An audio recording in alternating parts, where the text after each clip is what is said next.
Probability is one such topic in JEE Mathematics where most of the students, when they attempt 3 questions, will only get 1 question right. Now this problem they encounter because of a very fundamental flaw in their thinking process. They think that probability is primarily based on P&C. Now this generates a problem that every question that they're doing in probability, they're applying the same techniques that they learned in P&C chapter, and that is the reason they will only be able to get 1/3 of the question right, because only 1/3 of the chapter is based on P&C. So if you look into probability, there are 3 very important parts of the chapter. The first is classical probability. Now the problems which are based on classical probability will largely be solved using techniques of P&C only. But if you move towards the second part, that is axiomatic probability, there you need to apply axioms in order to solve problems. So your thinking process should be, out of the 5 axioms that are there with me and one basic premise of Kolmogorov, which one of these to apply to get to an answer right. Now if you think in this manner, in this axiomatic problem, then your chances of getting question will be more. Now if you move towards the next part, then there is statistical probability. Here again your mindset should be, you should understand what is the concept of a random variable, how to make a probability distribution table, how to find mean and variance, and then solve questions using only these constructs of statistics. So if you get these 3 parts right, first based on P&C, second based on axioms, and the third based on statistics, then 100% of questions in this chapter can be got right. Now in order to make your life extremely simple, what I have done is, I have divided these 3 areas into 11 problem types. I will give you the systematic theoretical basis thinking process in each of these 11 problem types, give you tangible techniques to handle such problems, and if you watch this video till the end, I can ensure you that you will get your 100% problems based on probability right. So let us start with syllabus comparison. So if you look into this JEE syllabus of 2023 and 2024, you can see there is a major change in the syllabus, and that is Bernoulli's theorem is no more there in the syllabus. So Bernoulli's theorem and binomial distribution is not there in the syllabus. That earlier used to be a very important part. Apart from that, probability of an event, addition and multiplication theorems, Bayes theorem, probability distribution, mean and variance, all of these things are still in syllabus. Now if I start with mind map and go into the actual syllabus of JEE, the actual syllabus of JEE revolves around 3 very important ideas. The first is classical probability, the second is axiomatic probability, and the third is empirical or statistical probability.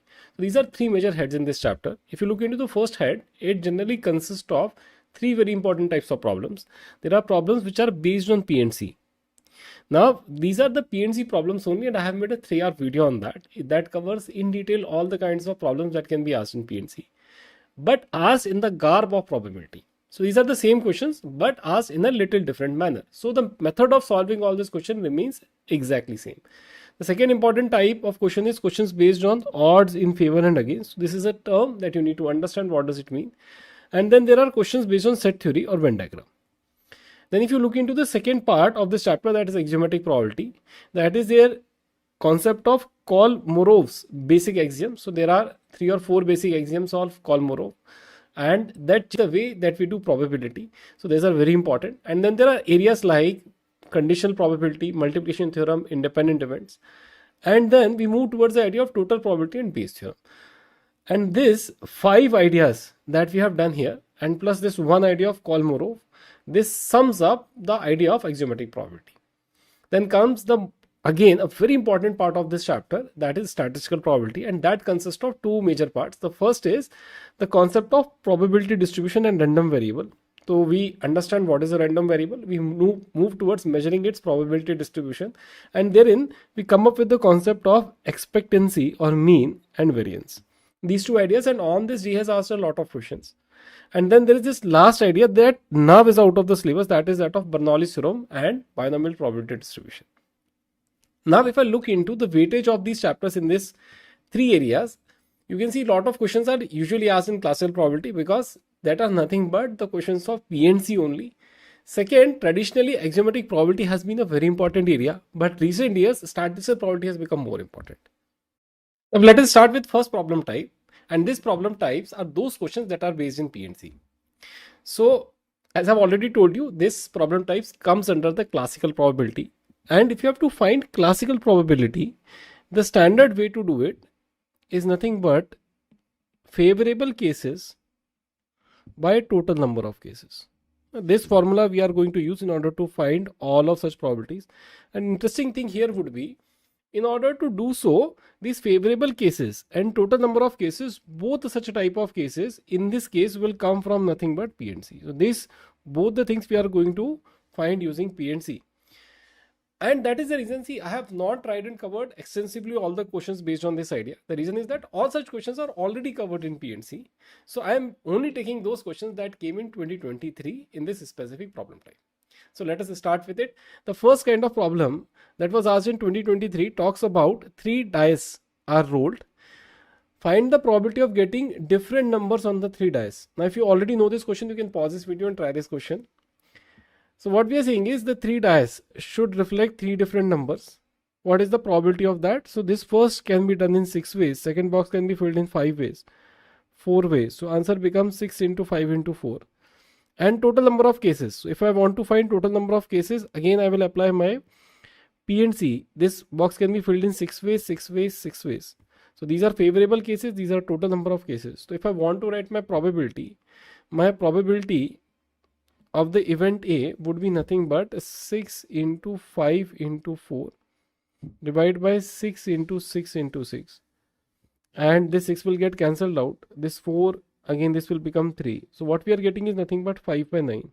What they're saying is this is equal to P by Q. So your P is nothing but 5 and Q is nothing but 9. So Q minus P will be equal to nothing but 9 minus 5, that is nothing but 4. So you can see that the option B comes out to be true. So what we have done again is we have figured out those favorable cases and total number of cases using P and C. Now this is a problem based on again P and C. In this problem what we are going to do is, if we have an hexagon, the question says that if I choose any 3 vertices of this hexagon, we should get an equilateral triangle. See, now this can happen only in 2 cases. If I choose this part, this kind of a situation, or another equilateral triangle that is possible is if I choose these. So there are 2 cases, favorable cases, and total number of cases would be 6C3. These are the total number of ways in which we can make a triangle. So if I simplify this, this is 2 by 6 into 5 into 4 by 3 into 2. This will get cancelled out and the answer comes out to be 1 by 10. That is nothing but option A.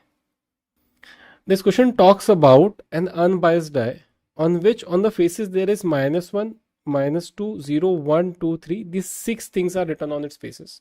6 numbers are there. What they're asking is, if I throw this same dice 5 times, and if I do so, any one of these 6 numbers will appear. The product of the outcomes of these 5 throws needs to be positive. So see, this can only happen in these 3 cases. The first case would be when all of them are positive. So all the 5 throws give me 5 positive numbers. This is one scenario. So now how many ways can this happen is, let us say that these are the 5 boxes that I need to fill. So this 5 box can either have 1, 2 or 3 because there are only 3 positive numbers. The next can also be filled in 3, again 3, then again 3, then again 3. If I talk about total number of cases, every box can be filled in 6 ways. So favorable cases are 3 raised to the power 5, total cases are 6 raised to the power 5. If I go towards case 2, now let us see what case 2 says. Case 2 says that what I can also have is 3 positive and 2 negative number. In this way, the 2 negatives will multiply and generate a positive number. So this is also possible. So again, what we can do is, out of these 5 boxes, I can choose any 2 box in 5C 2 ways. Fill negative numbers in this. Let us say these 2 boxes are there, we need to fill negative numbers. So now this can be filled using -2 and -1. So there are only 2 choices to fill both of these boxes. And then whatever is remaining can be filled in 3, 3 and 3. So these are favorable cases. If I divide this by total number of cases, that is 6 raised to the power 5, I should get my answer. And there could be a third case, and now you might have guessed that case as well. What we can have is 1 positive and 4 negative. This is also possible. Now in this case, what we can do is, out of 5 boxes, I can select 1 box. In those 1 box, I can place 1 positive number in 3 ways. And the remaining 4 boxes can be negative, can be filled in 2 ways. These are my favorable cases. If I divide this by total number of cases, which in this case would be nothing but again 6 raised to the power 5. So what I've got is case 1, case 2, case 3. In order to get my final probability of this event A, my answer would be nothing but sum of these individual probabilities. So 3 raised to the power 5 by 6 raised to the power 5. 5c2 into 2 square into 3 cube by 6 raised to the power 5. And the last part, that is nothing but 5c1 into 3 into 2 raised to the power 4 by 6 raised to the power 5. If I add this up, it comes out to be 521 by 2592. That is nothing but option B. So quite a simple question based on method of cases. Now this next question can again be solved using method of cases. So if you look into this case, what they're saying is the sum of the numbers that appeared on two fair dices. If I add these two numbers that are coming on two fair dices, then that number is equal to n, and then n should be in such a manner that these three numbers are in geometric progression. Then for such event, the probability comes out to be k by 48. Find the value of k. This is what we need to do. So for doing this, what we are going to do is basically first check out what can be the possible values of n. So let us say that the first dice 1 is coming, the second dice also 1 is coming. So we are taking how many different cases can be there. And if I have a very systematic way of forming the cases like I am doing, it is very simple to do. So numbers that we are getting is 2, 3, 4, 5, 6, 7. Now let us change, and this technique I also taught you in P&C. Let us start with 2 to 2 plus 2, 2 plus 3, 2 plus 4, 2 plus 5, 2 plus 6. And now again the sum comes out to be nothing but 4, 5, 6, 7, 8. And then 3 plus 3, 3 plus 4, 3 plus 5, 3 plus 6. So again what you are getting is 6, 7, 8 and 9. And then we can move towards 4 plus 4, 4 plus 5, 4 plus 6. This comes out to be nothing but 8, 9 and 10. Finally towards nothing but 5 plus 5 and 5 plus 6. That comes out to be 10 and 11. And ultimately only one case is remaining, 6 plus 6, 12. So we can see from our observation that the possible values of n can be from 2, 3, 4 up till nothing but 12. So let us write these values and check which of these, if I satisfy in the relation that is given to me, 5, 6, 7, 8, 9, 10, 11, 12. If I put this value in n minus 2, root of 3n and n plus 2 should be in GP. So if I put 2, what am I getting? So the first number, if I put 2, n equal to 2 comes out to be 0. So once I am getting 0, there is no possibility of any kind of GP. So this cannot be my answer. So obviously this is out of the picture. If I take 3, then 3 minus 2 is 1. That is fine. But then 3 root 3 will become again 3. And then 3 plus 2 is 5. So first, now again this is not in GP. So not a correct answer. Let us take 4. So if I take 4, then 4 minus 2 is 2. This will become root 12. And then 4 plus 2 is 6. And now let us divide and try. So if I divide the first two terms, it comes out to be root 3. And if I divide the second two terms, it is nothing but 6 by root 12. So if I take this root 6 in the bracket, this becomes 6 into 6 by 12. And here you can see that this is coming out to be in GP. So this is a valid value 4. It can be accepted. Now you can see that 4 is coming in this one case. 4 will also come in this one more case. We need to also keep a track of these things. Now if I move further, let us also check for 5. So if I take 5, 5 minus 2 is 3.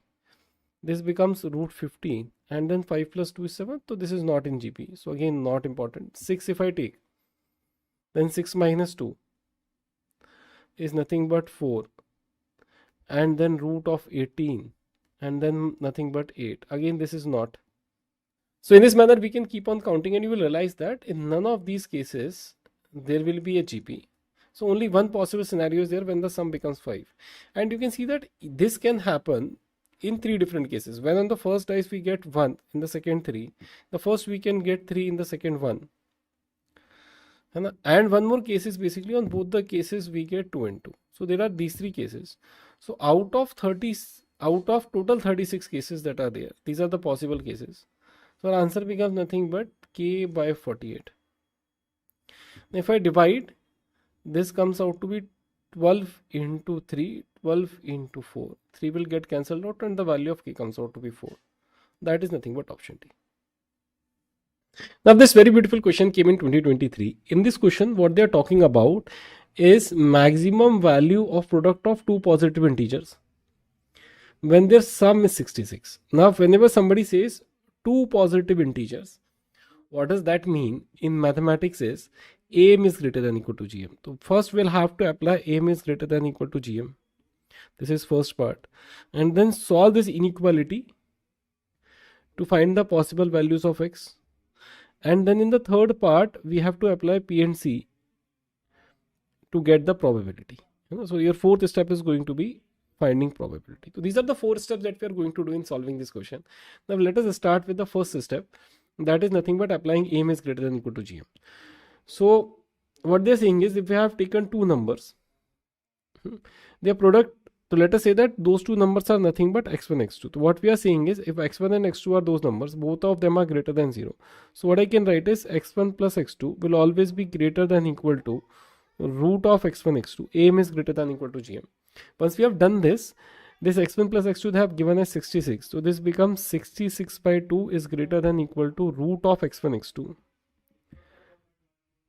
Once I do that, what I have got is x1, x2 is always smaller than equal to 33 square, and this is nothing but m.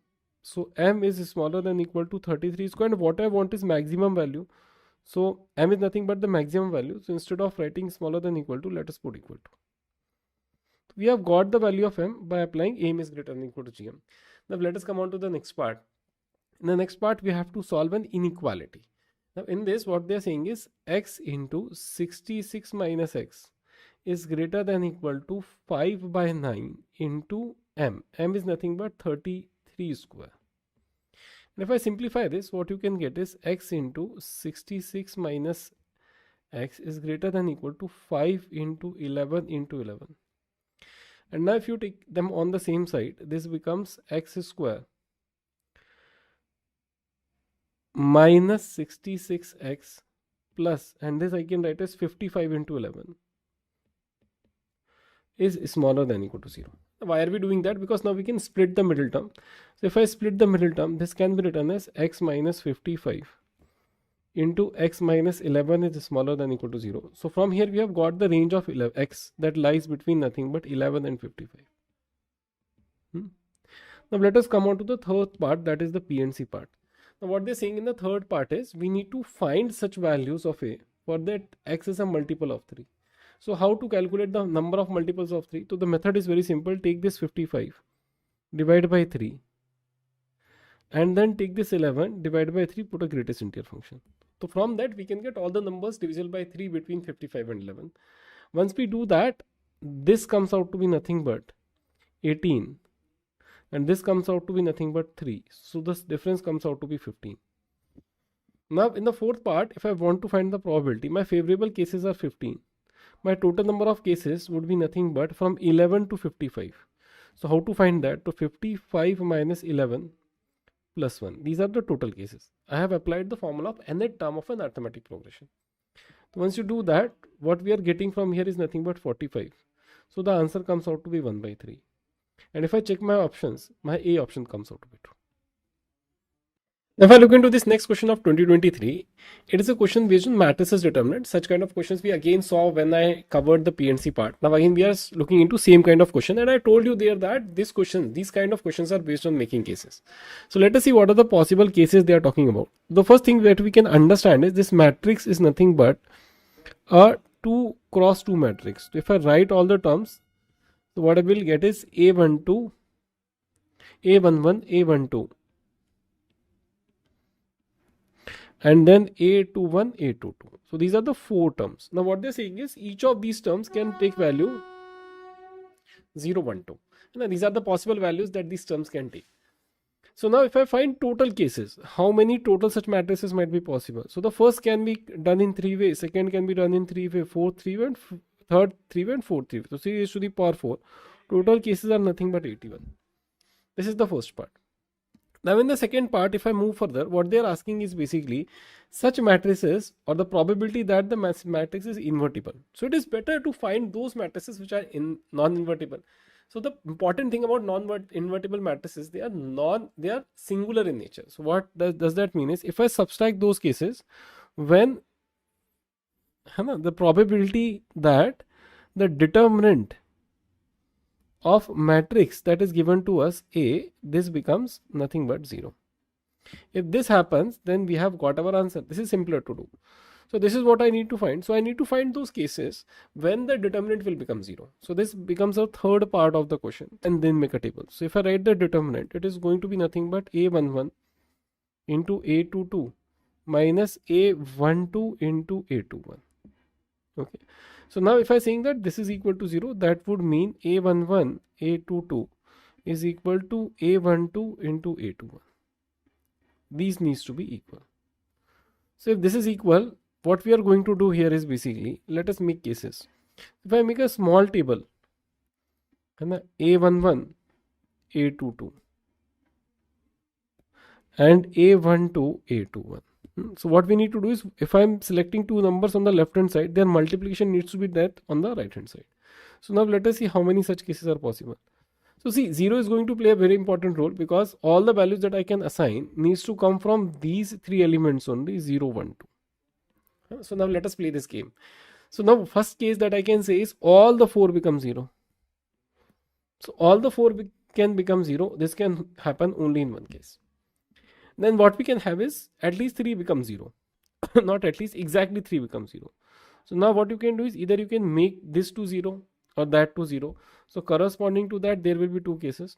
Let us say that we have taken these to 0. Now the 0 can come here or here. So again you have 2 cases corresponding to that. Let us say that out of these cases I have put 0 here. So now this element that is here, this can again be filled using 1 or 2. So again there are 2 cases corresponding to that. The first 2 cases came because we could have chosen 0, 0 in the first part or the second part. Second 2 cases came because in the second part I can take 0 as first element or second element, and the third, now this blank can be filled using 1 and 2. So again 2 cases. Now what we can have is 2 zeros. So now if I take this 0, so again either here I can put 0 in this position. So corresponding to this, there can be 2 cases. So I'm moving towards 2, 0 now. Let us say that I have put in here. So now this place can again be filled using 1 or 2. So there are 2 cases. Out of this, again I have a choice. I can put 0 here or here. Let us say if I put it here. So again I had 2 choices. And this box now I can fill using 1 or 2. So again 2 choices. So we have got again 16 choices here. And if I move further, then what I can have is I think about a case when there is no 0. So I can have all the 4 elements equal like this. 1, 1, 1, 1. Or I can have 2, 2, 2, 2. In both of these cases, again it will be 0. And or I can take is basically 1, 2. Or 1, 2. So again you can see that first one can be arranged in 2 different ways. Second one can be arranged 2 different ways. So there are 4 cases. So if I add all of these cases, let us see what I'm getting. So if I add all of these cases, what am I getting is nothing but 1, 8, 16, 1, 1 and 4. So if I add this, it becomes 6. 6 plus 16 becomes nothing but 22. 22 plus 8 becomes 30, and this becomes nothing but 31. So now if I apply formula here, what I'm getting is 1 minus favorable cases. This is nothing but 31. Total number of cases was nothing but 81. And if I simplify this, what we are getting is 50 by 81.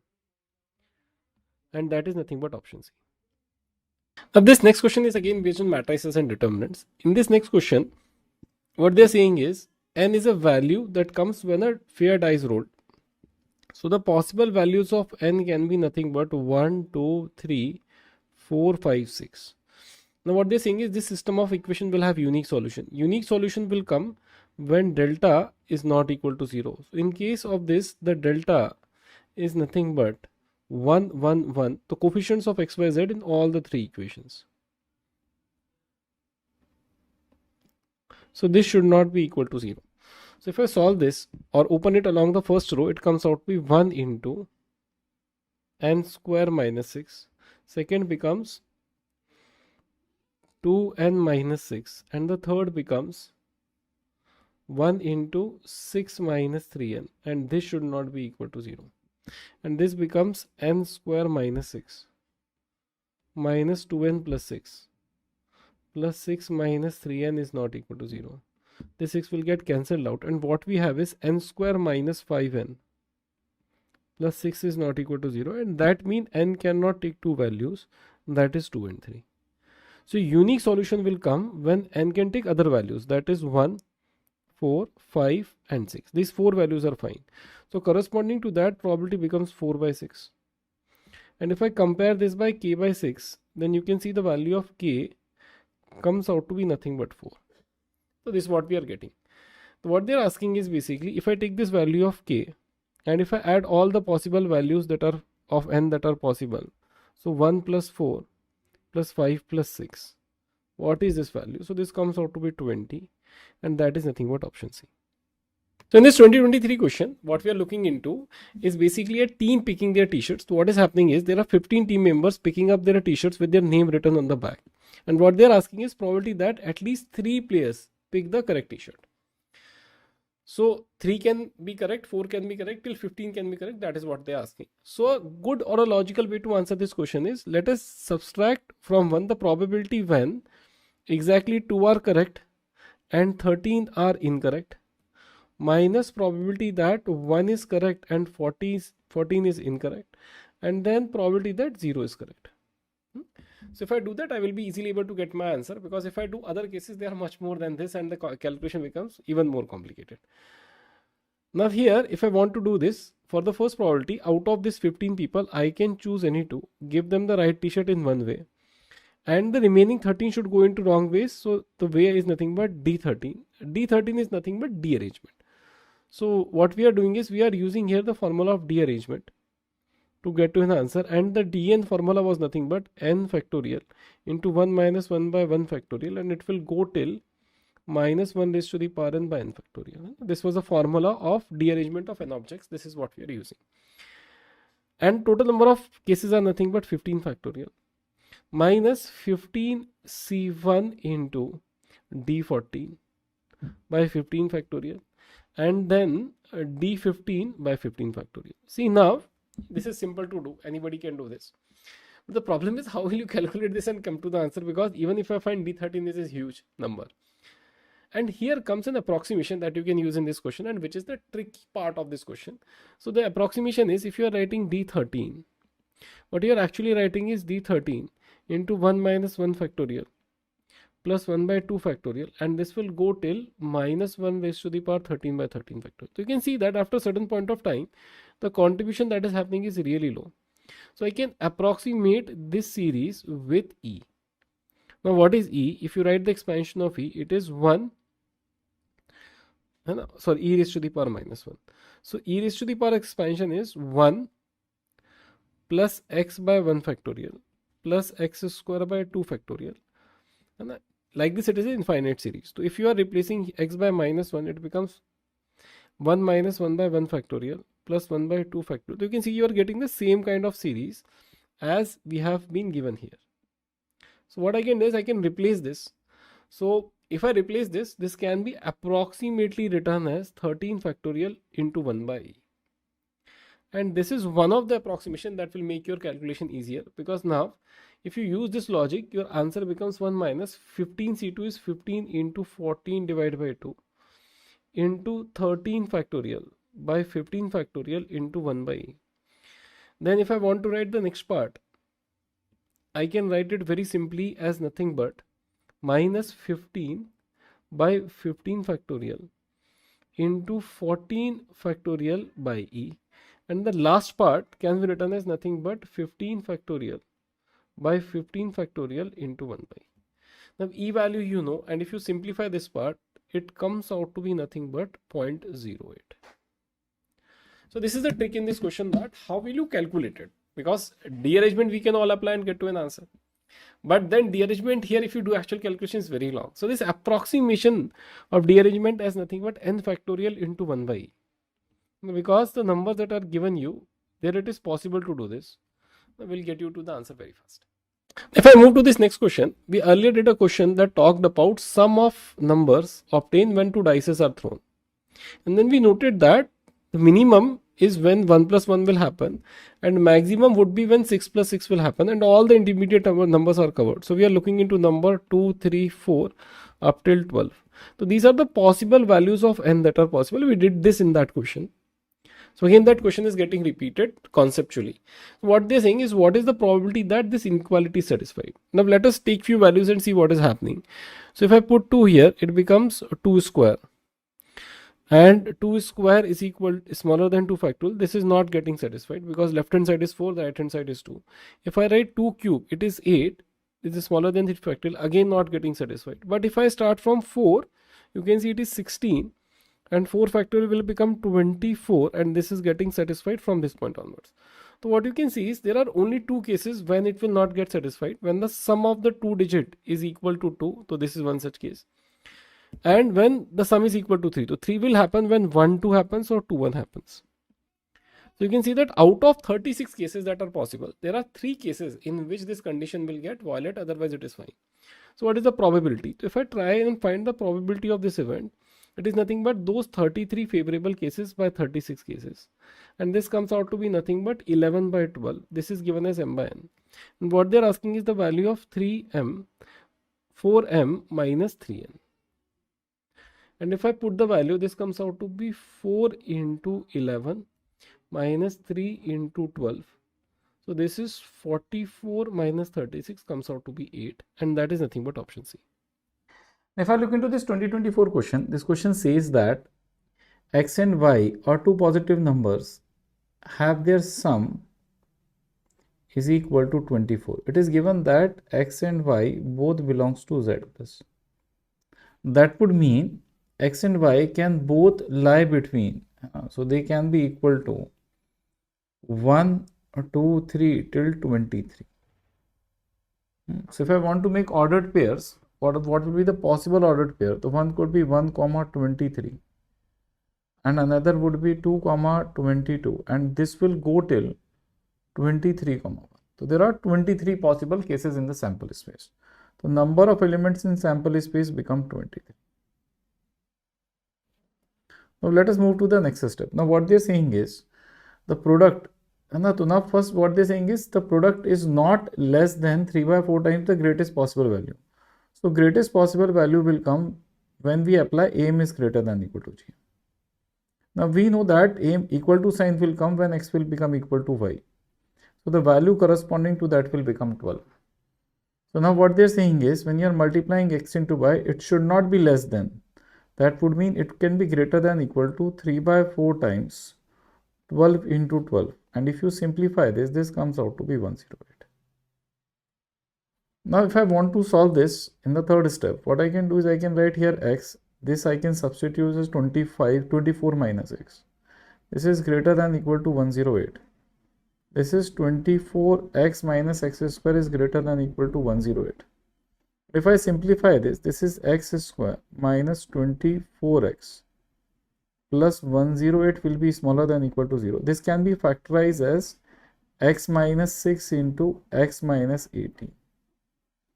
Now from here you can clearly see that the answer would lie between 6 and 18, including both of these points. So you can see that the possible values of x based on the condition can be 6, 7, 8 till 18. Now corresponding to, let us say if I take the value of x equal to 6, correspondingly I will get a point y. So y will become nothing but 18. So this you should observe. So now if you take this into consideration, number of elements in event would be nothing but how many elements are there. So if you want to find, it would be 18 minus 6 plus 1. This will become 13. So that are 13 favorable cases divided by 23 total cases. So the value of m and n we have got. If I want to find, so this is nothing but, the question says that the numerator is m, denominator is n.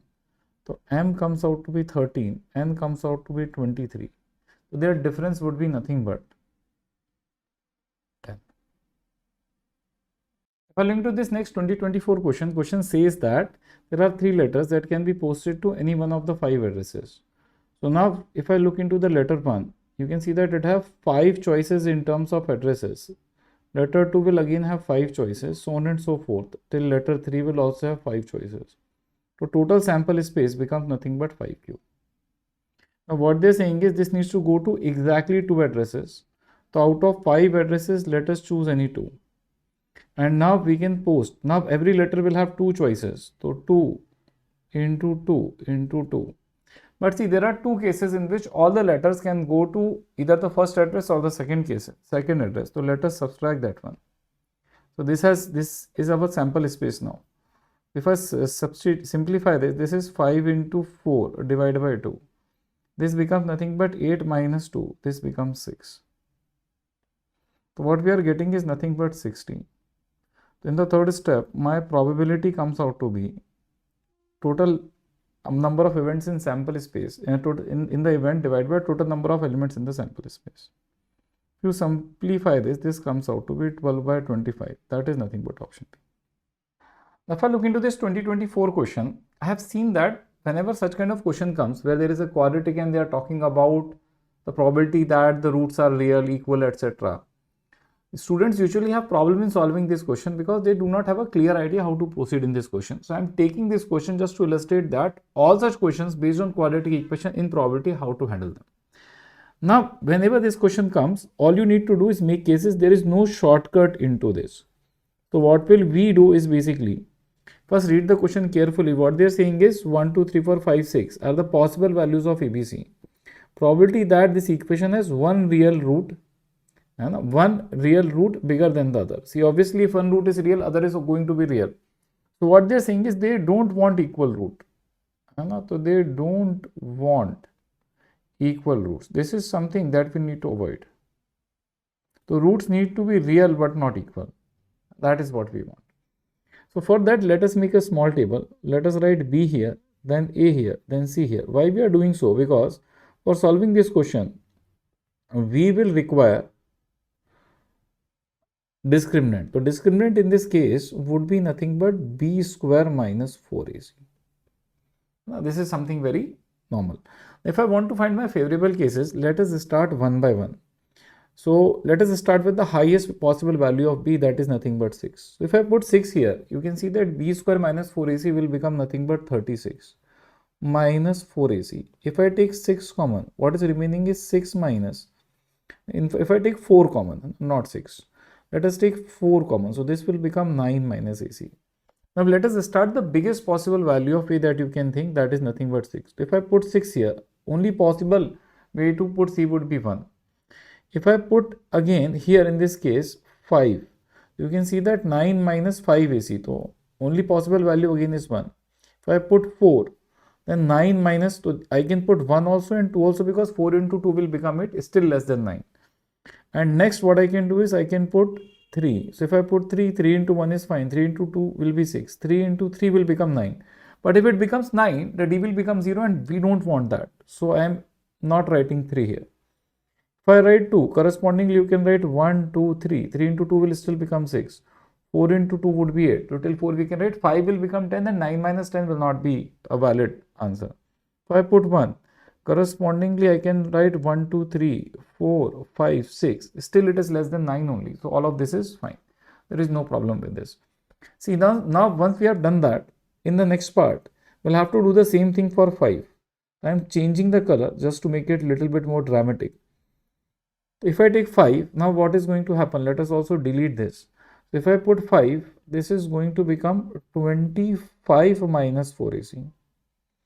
So 5 is okay, but let us put corresponding values and see what is the answer that we are getting. So again, we'll start with the highest value of A. That will become 6. So if I put 6, what will happen is 4A will generate 24. So only possibility of C is nothing but 1. Similarly, I can put 5 here. 5 into 4 will become 20. Again, only 1. And now we can keep on doing things like this. So if I put nothing but 4, then you can see that 4 into 4 will become nothing but 16. And then 16 into 2 is not possible. So again, we can write 1. 3 if I put, 3 into 4 is 12. So there is a chance that we can also put 2 because still it will reach 24. And then corresponding, if I put 4, then 4 into 4, so what? Sorry, not 4. Again, let us go to 2. So if I put 2, 4 into 2 is 8. So 8 into 1 is also fine. 2 will become 16 and 3 will become 24. So all of these values are fine. If I go till 1, then what will happen with 1? Let us also see. So 1 is fine, 2 is fine, 3 will obviously be fine. So 4 into 3 is 12. And 4, if I put, so 4 into 4 will be 16. And if I put 5, so 4 into 5 will become 20 and 6 will become 24. All of them are fine. So now let us do this one more time for some more values. So let us duplicate this and do this same process one more time. But this time, what we are taking is, we are taking the value of b as nothing but 4. So now you can see that this will become 16. Let us delete this. And if I write 16 here, 4 can be taken common. So this is 4 minus AC. The maximum value that I can take for A is nothing but 4. Correspondingly, this will become 1. If I take 3, again I will have to write 1. But see, if I take 4 into 1, this is not possible because D is becoming 0. So I will have to start with 3, 1 only. Then 3, 2 I cannot do because 4 minus 6 will be less than 0. I can take 2 and then I can put 1. This is fine. But if I put 2, D becomes 0. So this again I cannot put. So this I will have to avoid. Then I will have to put 1. Again, if I put 1, correspondingly I can put 2, 1, then 2, then 3 will also be fine. But 4 I can't put because 4 into 4 minus 4 will become 0. Next, I can move towards 3. So now let us do it for 3. So this will become 9 in that scenario. 9 minus 4 AC. So if I take this as 3, correspondingly, the first value that I can take, I cannot take even 6, 5, 4 and 3. If I take it, it becomes 12. So I will have to start with 2. So 2 itself will become 8, but then I can put here 1. And then beyond that I can take 1. And if I take 1, then the chances of C can be 1. It can be 2 also. Till here I can do.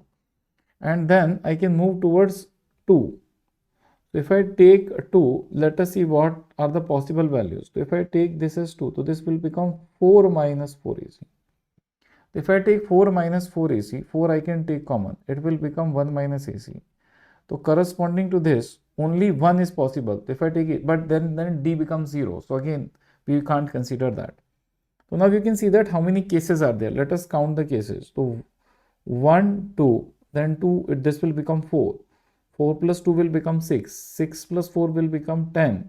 And then 6 will become 16. So from here we are getting 16 cases. From this next one, if you count, what is the number we are getting? 1, 2, 3. 3 plus 2 will become 5. 5 plus 3 will become 8. And 8 plus 6 will become nothing but 14. And if I do the last 2 now, for 4 we are getting in total 5 cases. And for 3 we are getting 3 cases. So if I add them up, 16 plus 14 will become nothing but 30 and 38. So total cases become 38. So these are nothing but favorable cases. If I want to find probability of event T, I will have to take favorable cases and divide by total cases. Total cases at A, B, C all can take 6 values. Now what they are saying that this value is nothing but P.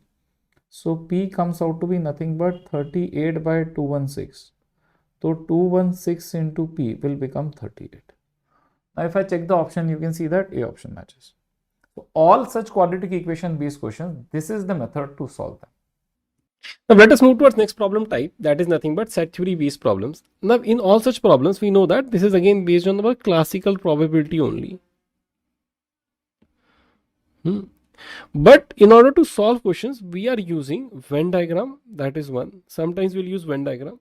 Sometimes we'll use this relation of number of elements in A union B, that is nothing but n of A plus n of B minus n of A intersection B. So primarily we are using this formula and Venn diagram to get to an answer. Now let us see what kind of questions JEE has asked on this concept. If I look into this extremely simple 2024 question says that Ajay will not appear in the examination with probability 2 by 7. So let us draw a Venn diagram to first understand what is happening. So there is a Venn diagram that can be very easily understood as two events happening. One is Ajay appearing in the examination and then something happening with Vijay. So if I draw Ajay and Vijay in the form of two circles, so this is Ajay and this is Vijay. Now what they're saying is Ajay not appearing. So what they have given is probability of not A. This is nothing but 2 by 7. If I want to find probability of A, it would be nothing but 5 by 7 if I subtract it from 1. This is the first part that is given in the question. Now what they're saying is both Ajay and Vijay will appear in the examination with probability 1 by 5. So this is already given to you, that is intersection. So probability of Ajay intersection Vijay, so this is given as nothing but 1 by 5. Now what they are asking is nothing but Ajay will appear and Vijay will not appear. So what the question is very simple. Ajay will appear and Vijay will not appear. So that would mean they are asking this part of the Venn diagram. So what you can do is we can simply take P of A and subtract from it P of A intersection V and get the answer. So answer becomes nothing but 5 by 7 minus 1 by 5, which if simplified becomes 18 by 35. You can see that for solving such questions, there are 3 steps to be taken. 1. Reduce the question in terms of set theory. That would also mean you are writing the question that is asked in terms of set theory. This is very important. Second step is then to apply either Venn diagram or the quantitative relationships that we learnt in set theory converted into probability. The same relations we can use, or you can use Venn diagram to get the answer. Both are fine approaches and will help you solve such questions. Now this first question is an extremely simple question that was asked in 2010. All you need to do is draw a Venn diagram. So if I draw a Venn diagram, the answer would be self-visible. What they are saying, there are two sets A and B. And if I draw a Venn diagram, this is how it is. So this is my set A and this is my set B. So what they're saying is the probability that exactly one of them occurs. Exactly one of them will occur in this case. So this is when exactly A happens and this is when exactly B happens. They are saying that this probability is 2 by 5. Now what they're saying is A or B occur. So A or B would mean we are talking about this region that is there in only A, in only B, and this portion that is A intersection B. So now what they're asking is, if I know both of these things, what they're asking is basically what is the probability when both of them occur. See, so what they are asking is this region. So what we are saying is, if I take my earlier probability that is 2 by 5, add this new probability that is x, it should be equal to the total probability of the union, and that is given as 1 by 2. So x becomes nothing but 1 by 2 minus 2 by 5. That comes out to be 1 by 10. Option A. So very simple problem if you use Venn diagram. You can directly apply the formula of A union B union C. Now this is given as nothing but alpha, and this can be written as P of A plus P of B plus P of C minus P of A intersection B minus P of B intersection C minus P of C intersection A plus P of A intersection B intersection C. This is the formula. Now this is equal to nothing but alpha. Now let us simplify. P of A we already know can be written as nothing but 0.6. P of B is nothing but 0.4 and P of C is nothing but 0.5. Now what we do not know is in value of P of A intersection B, because A union B is given. But from this union you can write the union as P of A plus P of B minus P of A intersection B. And this is equal to nothing but 0.8. From here we know these two values, that is nothing but 0.6 plus 0.4. So from here it is possible to find the value of P of A intersection B. And P of A intersection B comes out to be nothing but 0.2. Once we have done this calculation, I can put 0.2 here. And let us delete this part because future it will not be required. B intersection C they have already given in the question as nothing but beta. Let us put this value. And C intersection A already given as 0.3. These are the values that we have already got. And then the last part, A intersection B intersection C, they have also given this value as nothing but 0.2. This is nothing but equal to alpha. And if I simplify this, what we are getting from here is nothing but 1.5. This 0.2 and 0.2 will get cancelled out. Minus beta minus 0.3 is equal to alpha. So 1.2 minus beta will be equal to alpha. Now the range of alpha is given. Alpha lies between 0.85 to nothing but 0.95. So if I do just one more step here, I should get my answer. From here, beta can be written as 1.2 minus alpha. So see, the minimum value will come. The minimum value will come when we subtract the maximum value of alpha. So the minimum value of beta is nothing but when I supply 0.95, and that becomes 0.25.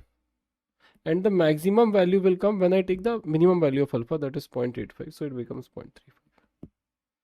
Now along with this, see, it is highly recommendable that we should also check. So this was first condition.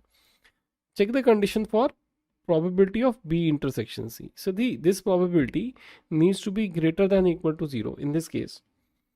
And the maximum value can happen when B, the smaller of set B and C, is a subset. So this value, this is the smaller one, so this becomes 0.4. So this is the value where it can lie. But this is well under whatever is given to us, so this becomes our answer. So A option is correct. Look into this next question that came in 2023. This question talks about a sample space having elements W1, W2, W3 till Wn. And what they're saying, how they're related, their probabilities related is with this formula. So if what I can put is here, the minimum value I can put is 2. So this becomes P of W1 by 2. And then if I put P of W3, it becomes nothing but P of W2 by 2 again. So in terms of P of W1, if I write it, it becomes by 2 square. So if I take this, P of W1 as K, it becomes K by 2, and this becomes K by 2 square, and it will keep on happening. Now there are infinite elements in this sample space.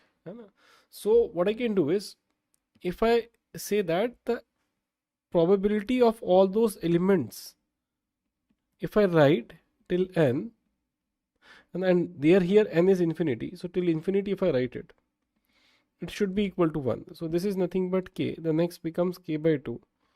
Then K by 2 square, so on and so forth till infinity is equal to 1. This can be written as A upon 1 minus R is equal to 1. So from here you can see that the value of K comes out to be 1 by 2. So this is what we are getting. Now let us come back to the third part, that is the question part. Now what they're saying is, what are the values of A that are possible? So if I write all the possible values of n, so very good way to write would be, first let us take the value of L as 1. So if I consider value of L as 1, and I will also tell you why am I doing it. So it becomes 2K plus 3. And if I take L as 2, it becomes 2K plus 6. Another thing that I can do is I can take the value of K as nothing but 1 now. And after that all natural numbers are possible. So this becomes nothing but 3L plus 2. And if I take this as again K is equal to 2, it becomes 3L plus 4. And then if I take K is equal to 3, it becomes 3L plus 6. See, why am I doing that? There is a reason behind that. The reason is that, see, if you take, and this is Euclid's division lemma that you learned in class 10, that if I'm dividing any number by 2, the remainder can be either 0 or 1. So when we are writing 3 here, what that mean is basically, if I take 2 from this 3 from the first part, the remainder will be 1. So all the numbers that are odd we are covering by writing 2K plus 3. Not all. There will be some initial numbers that will be missing out. So if I take or consider and write all such numbers, if I put K equal to 1 here, all such numbers will start with 5, then 7, then 9, then 11, so on and so forth. If I write all of these type, it would be nothing but, if I start putting K as 1, this becomes 8, then keep adding 2, you will get the next number, 12, 14, so on and so forth. And then if I start writing the third type, now again, when we are dividing something by 3, the remainder can be either 0, 1 or 2. So see, 2 remainder numbers are getting covered here. This is equivalent to 1 remainder, and this is equivalent to 0 remainder. So you can see that in the long run all the numbers will get covered. Only we need to worry about this initial numbers, what we are missing out. So let us write and see what exactly are getting covered here, and then we will write what exactly is missing, and from there we will get the probability. So let us write these numbers. So if I put L equal to 1 here, what am I getting is nothing but 5. And then you can keep on adding 3. This becomes 8, then 11, then 14, so on and so forth. From here also, if I start putting L is equal to 1, this becomes 7. Then you keep on adding 3. 13, so on and so forth. And then if you put L is equal to again nothing but 1, this becomes 9. Then keep on adding 3, you will get the remaining numbers. So if I write out the missing numbers, 1 is missing, then 2 is missing, then 3 is missing, 4 is also not there. And after that 5 is there, but 6 is not there. So these are the missing numbers from all the natural numbers that are out there. And rest of the numbers, if you see, are covered in this series somehow. So what we need to do is, if we want to find the probability, what are the numbers that we are missing out of the total numbers? So I will subtract probability of those numbers. So W1 is missing, then P of W2 will be missing, P of W3 would be missing, then P of W4 would be missing out. So if I write this down, and then P of W6, of course. Now this is nothing but K, this is nothing but K by 2, this is nothing but K by 2 square, this is nothing but K by 2 cube, and this is nothing but K by 2 raised to the power 5. And if I write it down, this is 1 by 2 minus 1 by 4 minus 1 by 8 minus 1 by 16 minus 1 by 64. And if you simplify this, this comes out to be nothing but 3 by 64. And this is nothing but option D. So again, let us go back and understand what happened.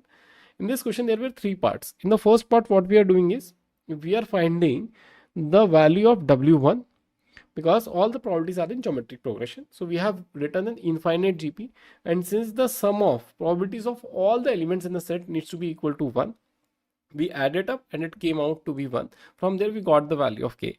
Once you have got the value of K, now we are coming back to the question and writing all the possible values that Wn can take based on this condition that n should come from 2k plus 3l, where k, l and l are natural numbers. So we saw that all the numbers are possible except 1, 2, 3, 4 and 6. So out of total probability, that is 1, we subtracted probability of these numbers and got the answer as 3 by 64. Now this 2022 question is a very simple question, but written in a very difficult expression. So what does that mean is, the question says that if I want to find the probability of any event E, it will be corresponding to n by 36. So what does that mean is, if I want to find P of E of 1, it is 1 by 36. P of E2 is nothing but 2 by 36. Similarly, if I keep on writing, then till P8, if I write, it will be nothing but 8 by 36. And if I add all of them, it comes out to be 1. Now, what is the question? So this is the context of the question. Now, what is the question? That is the difficult part. Now, they are saying is number of such sets such that A is a subset of S. So out of this, how many I can take in such a manner that if I add all of those events, the probability should be greater than or equal to 4 by 5. Okay. So what does that mean is, now let us say that if I take all of them, so 1 by 36, 2 by 36, till 6 by 36, till 8 by 36. And if I add all of them, so obviously if I take all of them, it will be greater than 4 by 5.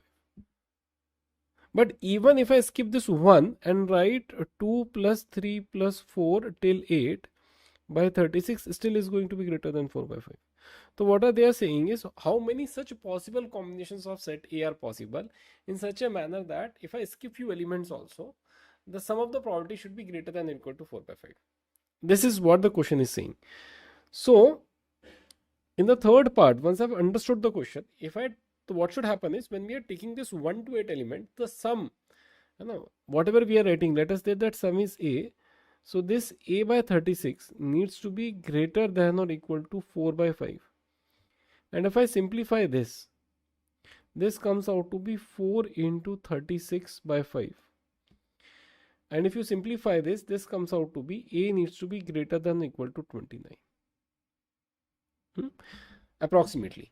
So give and take, because all the numbers that we are considering are here natural numbers. So how many such cases are possible that if I take sum from 1 to 8, the sum should be greater than or equal to 29. So see, now let us write those possible cases. To one possible case is when we take all. If I take all, corresponding to that, there is one case. Now next what I am doing is I am taking 7 out of them. So if I take 7, then how many cases are possible? So now if the total sum is nothing but 36. So out of these 36, if I skip 1, still it is fine. I can also skip 2, still it is fine. 3 is also fine, 4 also fine, 5 is also fine, 6 is also fine, 7. See, if I replace 7, you can see that it will become nothing but 29. So corresponding to this, there are 7 cases. So 7 is a possible value. Another thing that we can do is what will happen if I take 6 out of them. So now whatever 2 that we are removing, after that the sum needs to be greater than or equal to 36. How many such cases would be possible now?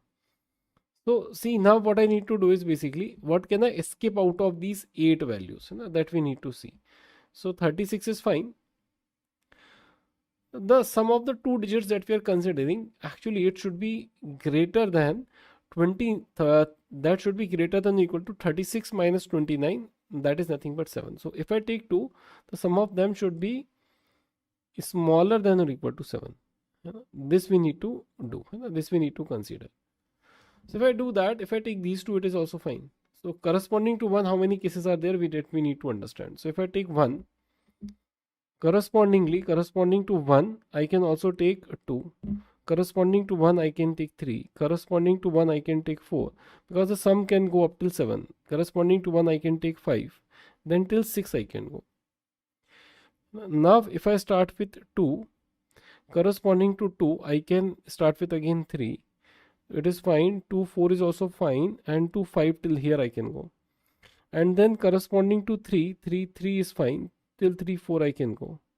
Corresponding to 4, 5. This is not possible. So this is the limit. This is what till where I can go. So you can see that how many cases are there. 5 plus 3, 8. 5 in the first part, 3 in the second part, and then 2. So you can 10 cases are possible. Now if I consider, so this what we have done is done till if you have taken 6 elements. Now let us take 5 elements. So if I take 5 elements, what should happen is basically the sum of the 3 elements should be smaller than or equal to 7. So you can see that if I remove these 3, this is the only possible case. So corresponding to this, only one case would be there. And if I add all of them, now what I'm getting is 90. That is nothing but answer to this question. So the complexity of this question does not come from the last part, that is the counting part. The complexity of this question comes from understanding what the question is trying to say, and that is the difficult part. What we mean is basically how many such combinations are there such that the sum of the numerator is greater than or equal to 29. Now the third kind of problem that we are going to discuss is problems based on geometrical probability. Now in such kind of problems, there are 3 important things that you need to note. The first thing is problems which are based on one dimension. So in this problem, what will happen is we will be given a length. Let us say that the total amount of length that can happen is 0 to 2 in the sample space. And what we can ultimately get out of this as a part of favorable cases, let us say 0 to 1. So in that case, the answer will become the length of this part, that is 1, divided by the length of total, that is 2. So in one dimensional, the concept is length of favorable divided by length of total. This is the formula that we are going to use. Another case in the same scenario is nothing but the one based on 2D. So if the question talks about 2D scenarios, in this case, we are going to discuss areas. So what we are going to do is we are going to write favorable area by total area. And in the third part, a third discussion, we can have a 3D diagram also where we can talk about volumes. In such questions, we can talk about favorable volume by total volume. So you could have understood the whole discussion. In this case, what we need to case in 1D length by length, in case of 2D area favorable area by total area, and in case of 3D favorable volume by total volume. Now let us see what kind of questions JEE has based on this idea. If I look into this question that came in 2023, in this question what the question says is, if I take 2 real numbers between 0 and 60, so let us say that both of those numbers are x and y. So what we have is x should also lie between 0 and 60. and y should also lie between 0 and 60. So if I plot them on a graph, what I'm going to get is a sample space. So this y is equal to 60, this is y is equal to 0, this line is x equal to 60, this is x equal to 0. So what we are talking about is this region that lies between it. So this is our sample space. So if I find the area of sample space, the area comes out to be nothing but 60 into 60. Now let us move on to the second part of the question. The question says that this is done in such a manner that if I take the absolute difference lies smaller than a. So if I write the value of x minus a from here, it is going to lie between minus a and a. If I plot this out, what am I going to get is, this was my original sample space. Now I am talking about a line. This line is going to cut like this, and this line is going to cut like this. So this line is nothing but x minus y is equal to a, and this line is nothing but x minus y is equal to minus a. We need to stay between these lines. So what we are talking about is, this is our favorable case between this. So if I want to find the area of this region, that will become my third part. You can see that this would be nothing but a, this is nothing but 60.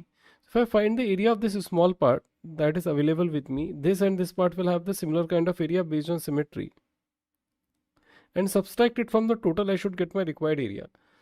So the total area is nothing but 3600 minus half of 60 minus a into 60 minus a.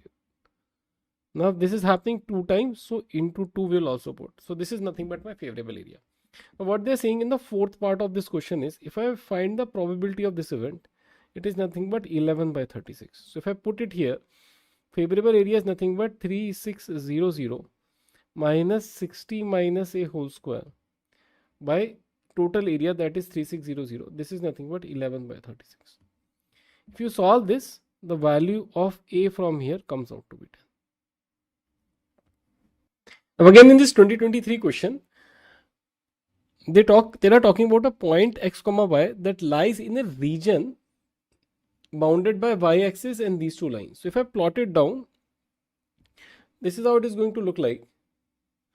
My first line I can plot like this, and in this line what you can see is, if you put y is equal to 0, x becomes 6, so this point is nothing but 6 comma 0, and if I put x equal to 0, y will become 3, so this is nothing but 0 comma 3. Another line if you want to plot, here also if I put y equal to 0, my x comes out to be 6, so point of intersection is fine. And if I put nothing but y is equal to 0, x equal to 0, the value of y becomes nothing but minus 5. So this point is 0 comma minus 5. Once I have got this, now this is my sample space. This region that they are talking lies in this triangle. Let us say ABC. Okay, this is my sample space. So if my total area will be nothing but half of base, that is nothing but 8 into height, that is nothing but 6. This is my total area. Now if I want to write the favorable area, so what they have given is a condition that y needs to be smaller than 1. So let us put y is equal to 1 here. If I put y is equal to 1 here, this point is nothing but 0 comma 1. And if I find this point of intersection, quite simple to find, this is 4 comma 1. So if I want to find, so this is my favorable case. It is easier to find this part, which is not there, in order to find the favorable case.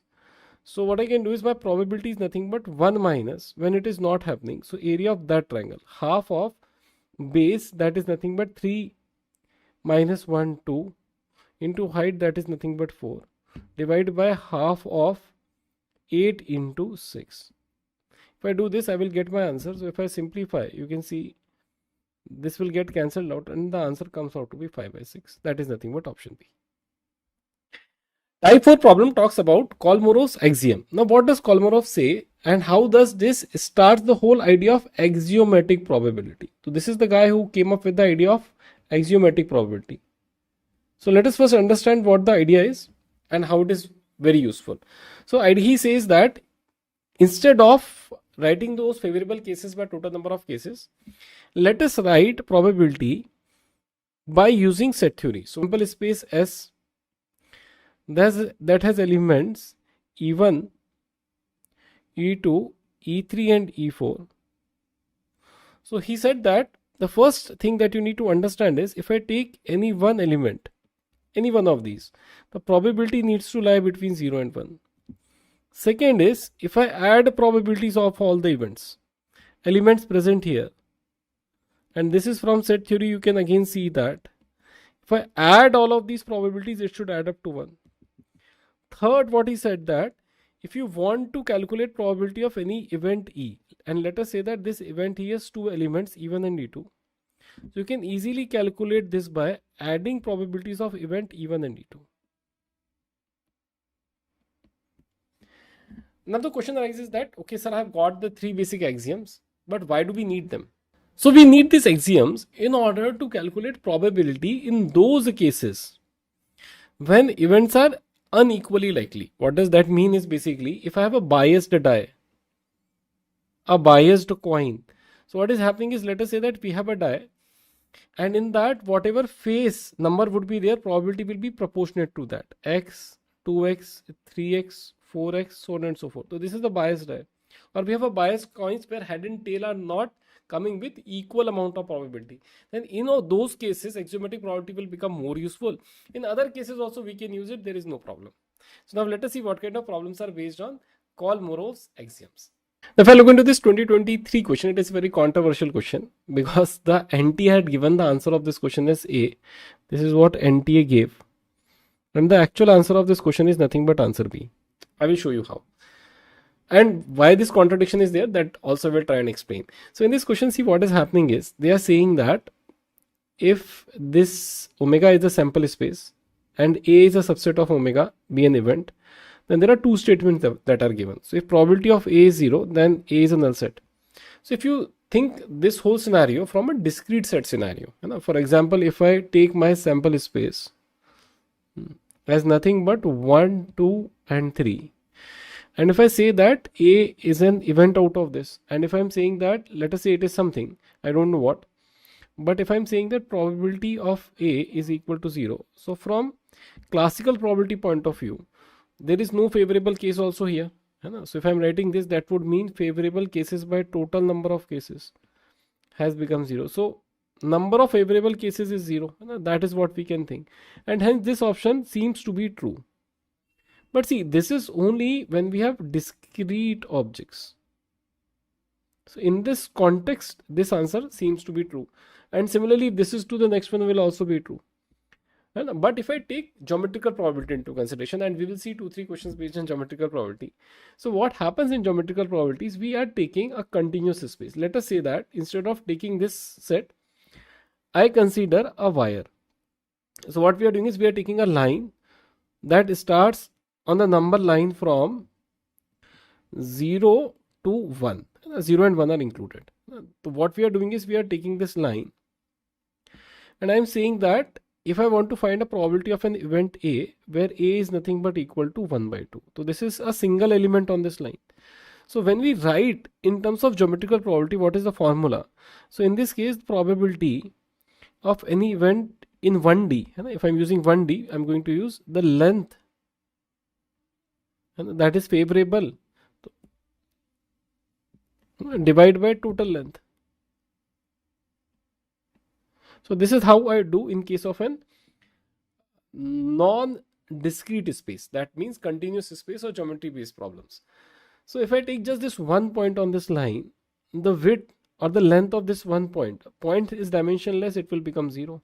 And the total length is 1. So the probability comes out to be 0. The probability is 0, but you can see that the value of A is not 0 or a null set. There is still an element there. So in this case, what is happening is because of this, we cannot conclude in this manner. So this is fine for discrete space, but for geometrical probability, this statement is false. This is also false. And mathematics says that if you can find one example where the statement is not true, then the statement is considered as false. Hence the answer to both of these questions should be false. Why the second option is false? Because it is nothing but A bar. So if I'm writing A bar here, if this is 0, obviously it will become 1. So if the first statement is false, second will automatically become false.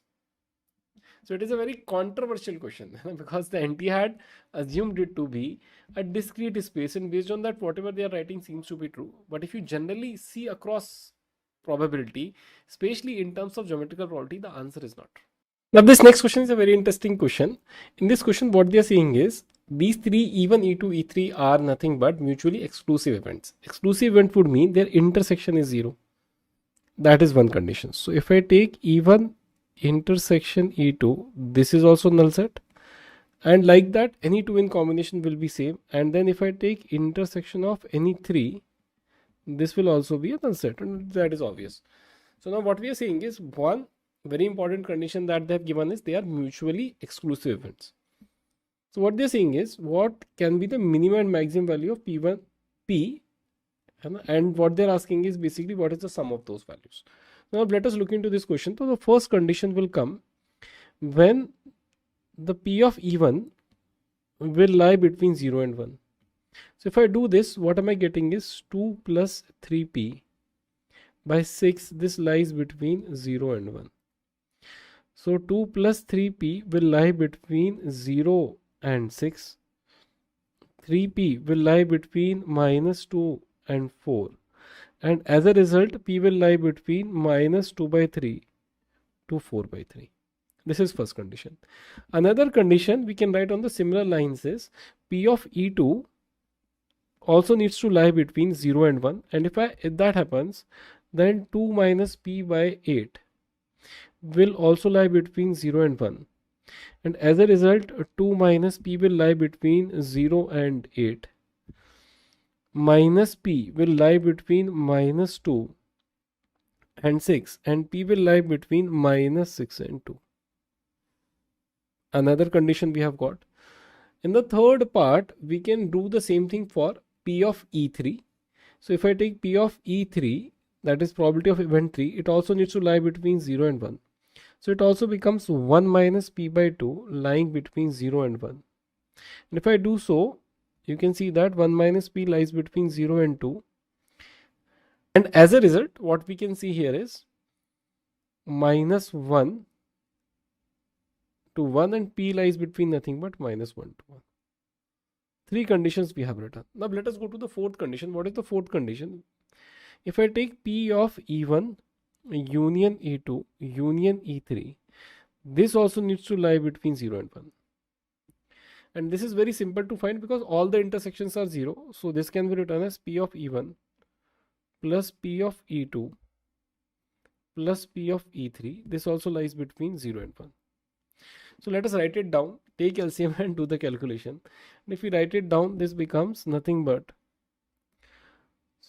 2 plus 3P by 6. The next part is nothing but 2 minus P by 8. The third part is 1 minus P by 2. And if I simplify this, so a good way to do would be to multiply by 2 initially. So this becomes 2 plus 3P by 3 plus 2 minus P by 4 plus 1 minus P is smaller than equal. So I have multiplied by 2, and now we can take LCM as 12. So if I take the LCM as 12, what we are getting is 8 plus 12P. The second element becomes nothing but, again I have to multiply by 3. So 6 minus 3P. And the last one, if I do, to 12 minus 12P. And this is smaller than equal to 2. Again, if I simplify this, it is not a very difficult thing to be done. You can see this 12P and 12P is getting cancelled out. So we have 12 plus 6, that is 18. And 18 plus 8, that is nothing but 26. So this is 26 minus 3P by 12. This lies between nothing but 0 and 2. So this will lie between 26 minus 3P will lie between nothing but 0 and 24. And if I simplify this, if I take, to this becomes minus 26 lies between minus 3P and minus 2, or P lies between nothing but 2 by 3 and 26 by 3.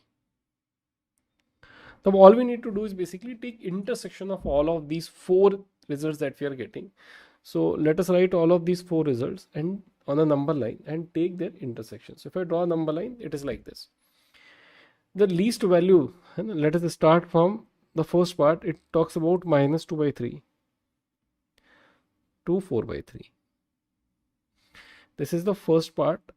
The next one, if I draw on the same number line, it talks about minus 6 to 2. So minus 6 would be somewhere here.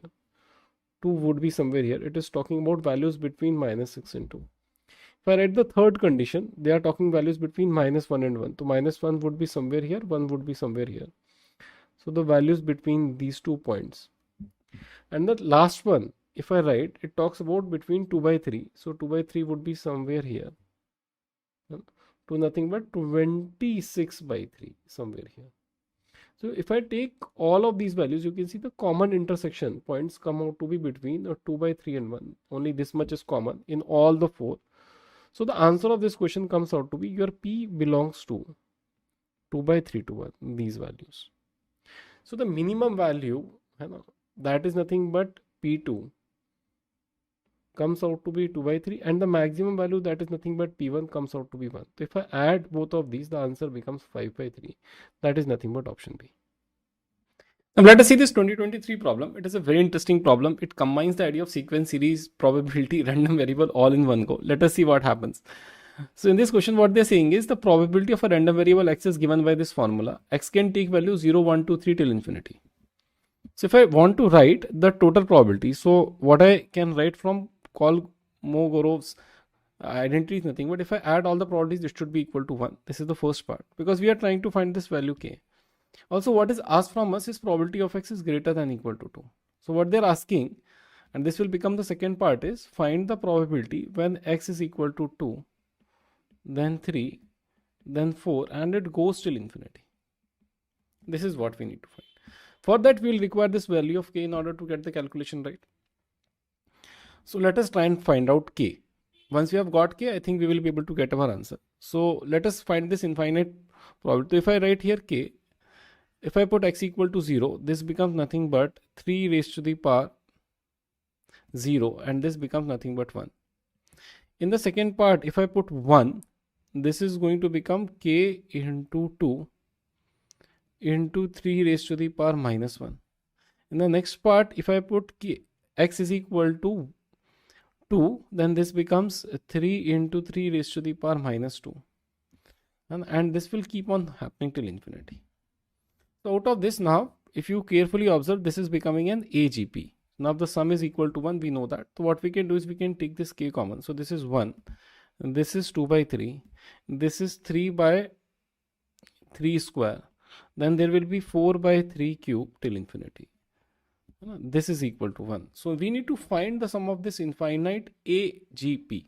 And how to find this sum? Let us take this series separately as S, figure out the value, put it here and get the value. So if I write this as S, this is 1 plus 2 by 3 plus 3 by 3 square plus 4 by 3 cube till infinity. So if I just multiply by R, that is nothing but 1 by 3 in this case. This becomes 1 by 3. This becomes 2 by 3 square. This becomes nothing but 3 by 3 raised to the power 3. 4 by 3 raised to the power 4 till infinity. And the next step is usually to take this and shift it by 1 unit like this and then subtract. You can also subtract without shifting, that is also fine. So on the left hand side, what we get is S into 2 by 3. On the right hand side, it becomes 1. Then if I subtract, it will become 1 by 3. This will become 1 by 3 square. Then 1 by 3 raised to the power 3. 1 by 3 raised to the power 4 till infinity. And the sum of this is quite easy to find. A upon 1 minus R. And you can see that this becomes 1 by 2 by 3 or 3 by 2. Now this is the value of S. So S will become nothing but 3 by 2 into 3 by 2. So what we have got is nothing but 9 by 4. So as we have figured out, if I put this value of S, this becomes k into 9 by 4 equal to 1. So the value of k here comes out to be 4 by 9. We have figured this out. Now let us go to the next part. What does this next part say? Next part says that you find these values. So now you can see that in order to find these values, it will be more easier if out of total I can replace whatever is not there in the series, that is 0 and 1. And this is much simpler. And if I put 0 here, it was nothing but k, and then the next one was nothing but 2k by 3. So if I subtract this, I should get my answer. So this is 1 minus 4 by 9 minus 2 by 3 into 4 by 9. So if I simplify this, let us see what am I getting. So this becomes nothing but 5 by 9 minus 8 by 27. And if I again simplify and take LCM, this will become 27. 3 into 5 is 15 minus 8. So this becomes nothing but 7 by 27. And if you see your option C, it is matching out. So it beautifully combines the idea of AGP with the idea of Kolmorow's identity in order to get to an answer.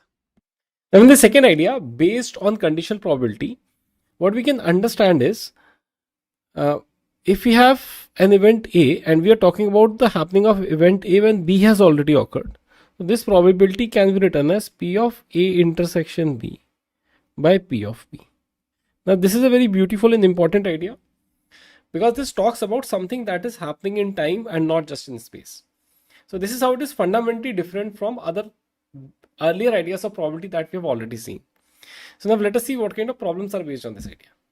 Now this very simple question based on the basic theorem was asked in 2019. This question talks about two events A and B such that A is a subset of B.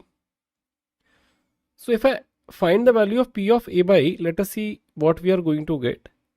So if I apply my formula, it is A intersection B by P of B, and always remember that in axiomatic probability, our psychology would be to apply axioms in order to get the answer rather than using logic. So in this kind of question, once you have applied this, since A is a subset of B, P of A intersection B can be written as nothing but P of A by P of B. Now you know that the value of any probability lies between 0 and 1. And if it is so, what we can say about P of A by B, if P of B takes its maximum value, in that case, P of A by B will be equal to P of A. But if PB takes its minimum value like 0, then in that case, P of A by B will be even greater than that. So what we can write is P of A by B is going to be always greater than equal to P of A. A very simple question based on direct formula application. Now this next question is again based on the direct formula application, but a little bit of more calculation we'll have to do using set theory. Let us see how this just works out. So if I look into this question, what you can observe here is what they're asking is P of A by B complement plus P of B by A complement. Now whatever they say, just apply the formula directly. So if I apply the formula, this is what I'm getting in the numerator, and in the denominator I will get P of B complement. In the next part I will write P of B intersection A complement by P of A complement.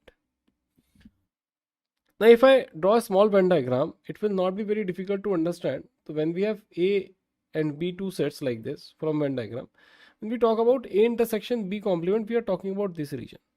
So for getting this region, what you need to do is out of A, just subtract the probability of A intersection B. P of B complement can be written as 1 minus P of B. Similarly, B intersection A complement can be written as P of B minus P of A intersection B by 1 minus P of A. Now see, P of A, P of B is given. P of A is also given, P of B is also given. No problem.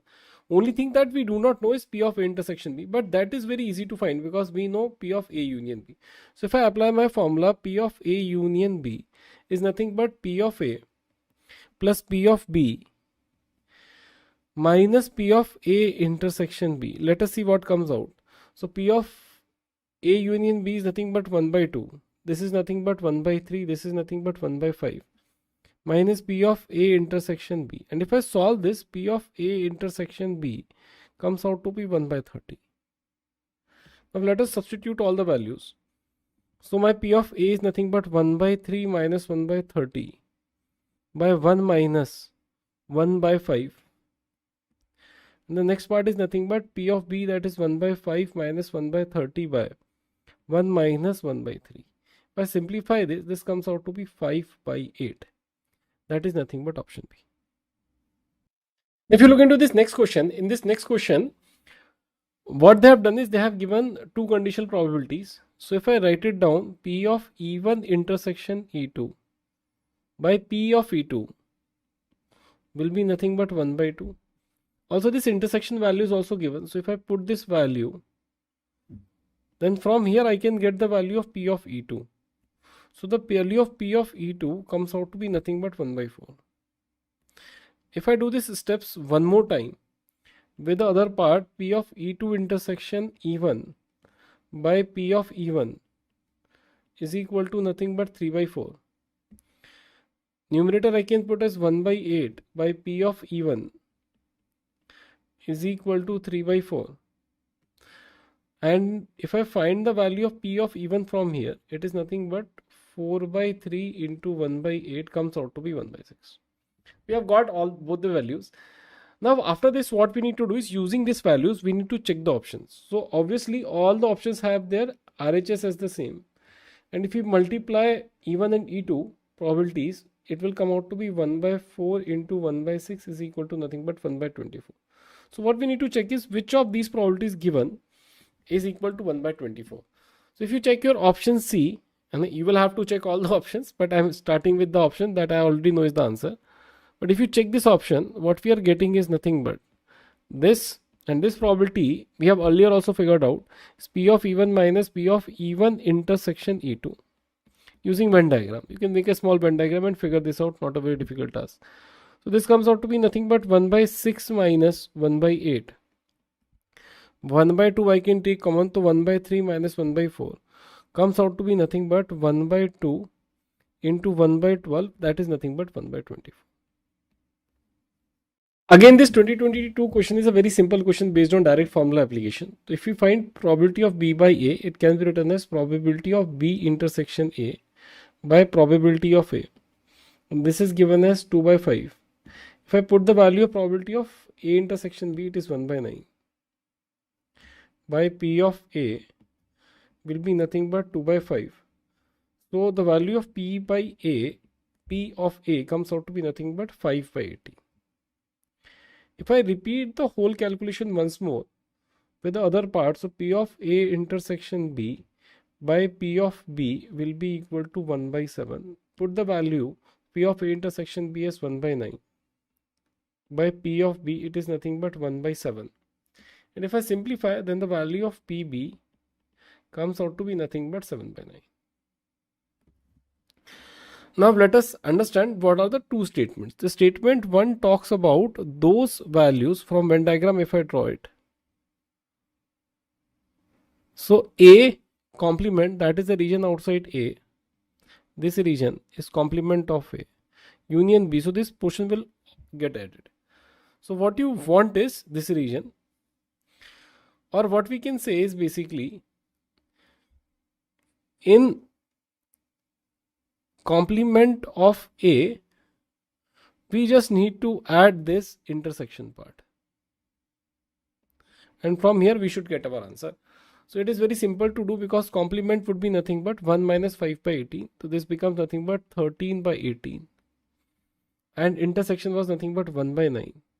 So if I do so, it comes out to be nothing but 15 by 18. 15 by 18, if you simplify, it comes out to be 5 by 6, and that is what is given also. So this statement is correct.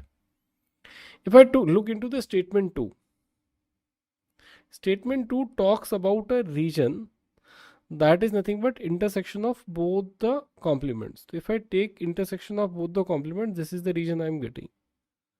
So this is nothing but 1 minus P of A union B. And this is easy to find, P of A plus P of B minus P of A intersection B. And if we put all the values into it, the answer of this also comes out to be 1 by 18. So this next option also comes out to be true. So option A becomes correct. That is, both the statements are true. And this very simple question was asked in 2022. It talks about a word problem based on condition probability. So see, whenever you are doing a question of axiomatic probability, your first idea should be to identify which axiom to apply. So here we can see that the question has told us that it is a question on conditional probability. So they have made it very clear that we need to apply conditional probability axiom. What does that mean is, if I need to apply that, the theorem is very simple. P of A by B is nothing but P of A intersection B by P of B. Or I can also write in terms of N of A intersection B by N of B. This is also fine. So if I need to apply this, I need to have two sets into place, A and B, and that is the reason first step in all axiomatic problem question is nothing but write the set or define the set. So here the set A is when the score 4 has appeared at least once. 4 appears at least once. And my set B is basically the sum on both the dices is a multiple of 4n. That would mean either it can be 4, 8 or 12, since the sum lies between 2 and 12. So once you have done that, the question is very simple. Let us find total number of elements in A intersection B and then divide it by total number of elements in B to get to an answer.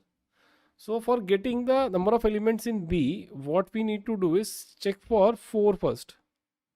In how many ways can this come? So it can come in 1, 3, 2, 2 and 3, 1. There are 3 ways of doing so.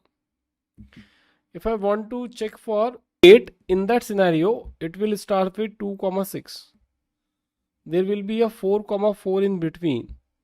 And the last would be nothing but 6, 2. So in all, there are 5 ways to do it. And if I check 12, corresponding to this, there is only one way, 6, 6. So what we can observe here is number of elements in A intersection B. That is, B is also happening, but at least one of the elements is 4 will happen in only one way. That is nothing but this value of 4, 4. So this becomes 1. And N of B, if I count all the possible outcomes, it is nothing but 3 plus 5 plus 1, that is nothing but 9. So our probability comes out to be 1 by 9. That is option D. Now again, this 2019 question directly talks about conditional probability. All we need to do is basically first understand the sets and then apply the condition. So what they're saying is probability of event A that all children are girl when an event B that is at least 2 girls has already occurred. So this we have defined. Second, now what we want to find is P of A when B has already occurred can be written in 2 different ways. P of A intersection B by P of B, a number of elements in A intersection B by N of B. Either of the formulas we can apply. This is simpler in this case, so second formula we are going to apply. Now for doing this, we will have to write down the cases. So if I take family 1, what are the possible cases? Boy 1 and boy 2 are both boys. Boy 1 is there but girl 2 is there. Girl 2 is there but boy 1 is there. And then girl 1, girl 2 is there. In F2 also similar kind of 4 cases are possible. Boy 1, girl 2, girl 1, boy 2 and girl 1, girl 2. So if I understand total number of elements in which B can happen, B means at least you have got 2 girls. So if I take these 2 girls from the first set, then corresponding to this, if I take any one out of the next 2, this, I will have at least 2 girls. So corresponding to girl 1, girl 2, I have got 4 cases. If I take girl 2, boy 1, these 2 cases, corresponding to this, you can only choose one from these 3. So corresponding to this also there are 3 cases, corresponding to this also 3 cases. And for the first one, we will have only 1 cases, that is nothing but the 4th case. So the number of elements in B, when at least 2 girls are there, out of these family of 2 girls and boys or children, the total cases are nothing but 11. 4 plus 3 plus 3 plus 1. Now, if I try and find out the number of cases in A intersection B, that means all the girls are all the children are girl. That can happen if these 2 are paired with these 2. Hence answer becomes 1 by 11. That is option D. Again, this 2019 question, we are going to follow the same algorithm. First, we are going to define the sets. So my set A is what they're saying is sum of the selected number is already given as even. So this will become my B set. Sum is even. And A part says that both the numbers are even. So both numbers even. Now what they're saying is out of 1 to 11, you have to select two numbers in such a manner that it is given that both the sum of both the numbers is even, but both the numbers also need to be even. This is the probability that we need to find. Easy terms, it is written here in terms of set theory. So what we need to find is P of B by A.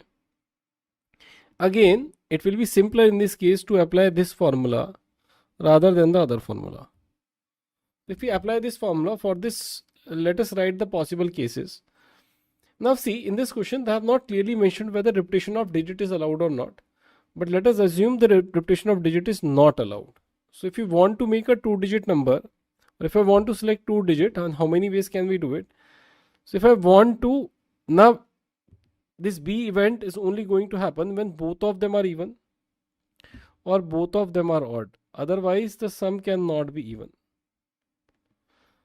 So both of them are even. This would happen when I fill this first box using 2, 4, 6, 8 and 10. So 5 ways.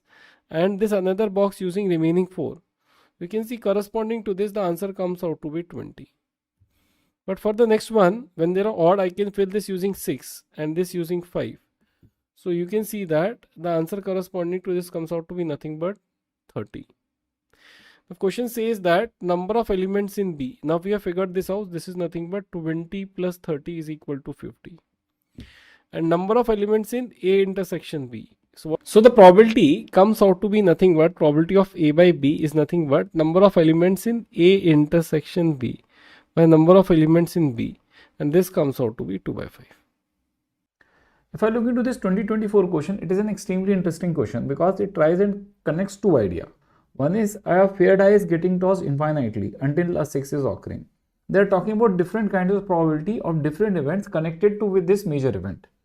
So first let us try and figure out the value of A. What they are saying is the 6 comes after 3 throws. So this can happen if in the first throw the 6 will not come. In the next one 6 will not come, but in the next one the 6 will come. So since there are independent events, it will become P of not 6 into P of 6, and this will become nothing but 5 by 6 into 5 by 6 into 1 by 6. The value of A will become 5 by 6 whole square into 1 by 6. Now let us move towards event B. In this next one, what they are saying is B is greater than equal to 3. That would mean it can happen at x equal to 3. It can happen at x equal to 4, so on and so forth till infinity. So now if I write the answer for the first part, we already did this. This was 5 by 6 whole square into 1 by 6. If I want to do it for next 5 by 6.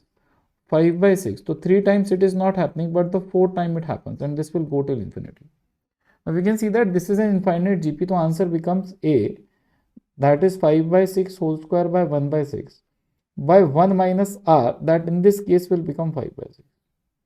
As a result, the answer of this also becomes 5 by 6 whole square. Now in the third part, they are again talking about conditional probability now. So what they are saying is probability of event. I am calling this event as nothing but C. This is nothing but D. The event C when D has already occurred. If I want to write this answer, it will become probability of C intersection D by probability of D. Now see, what is C intersection D? It happens at greater than 3 or greater than equal to 6 throws. So that would mean it can happen at x equal to 6, then x equal to 7, so on and so forth till infinity. And in denominator, what we are saying is it happens at occurrences that are greater than 3. So that would mean I can start with 4, then I can go to 5, so on and so forth till infinity. So if I write it for 6, the answer corresponding to that will become 5 by 6. So it should not happen for 5 times, and after that in the 6th row it should happen 5 by 6 raised to the power 7 into 1 by 6 till infinity. And in the denominator, we can write 5 by 6. 3 times it should not happen, but in the 4th occurrence it should happen. 5 by 6 raised to the power 4 into 1 by 6 till infinity. And if I find the answer, it would be nothing but a upon 1 minus r. So that will be 1 minus 5 by 6. And this is for the numerator. For the denominator, we'll again write the similar kind of expression. So it will become 5 by 6 ka whole cube into 1 by 6 divide by 1 minus 5 by 6. Now this will simplify to 5 by 6 whole square. Now we have figured out the value of ABC. Now let us figure out the value of the expression that is given to us. So B came out to be 5 by 6 whole square. C also came out to be 5 by 6 whole square. And my A was nothing but 5 by 6 whole square into 1 by 6, which if simplified comes out to be 2. Now, if I look into this next problem type, it is based on multiplication theorem. So in this third idea on axiomatic probability is very close to what we learnt in condition probability. If I'm writing it like this, P of A by B is nothing but P of A intersection B by P of B. This is known as conditional probability. But if I take this denominator on the left hand side and write it down as P of A intersection B is nothing but P of B into P of A by B. This is known as multiplication theorem. Now we could also have done using P of B by A, and in that case here A will come and here B will come. So A and B can be interchanged also, and if I write the opposite formula. So this is known as multiplication theorem, and once we start applying, we'll understand that how while solving question this becomes very easy rather than just writing it as a formula. Now in this 2023 question, this question says that a biased coin whose probability of head is 1 by 4 is being tossed until a head appears, and the maximum number of tosses are n, and the value of n depends upon this quadratic equation when it has no real roots. So you can see that clearly this question has two parts.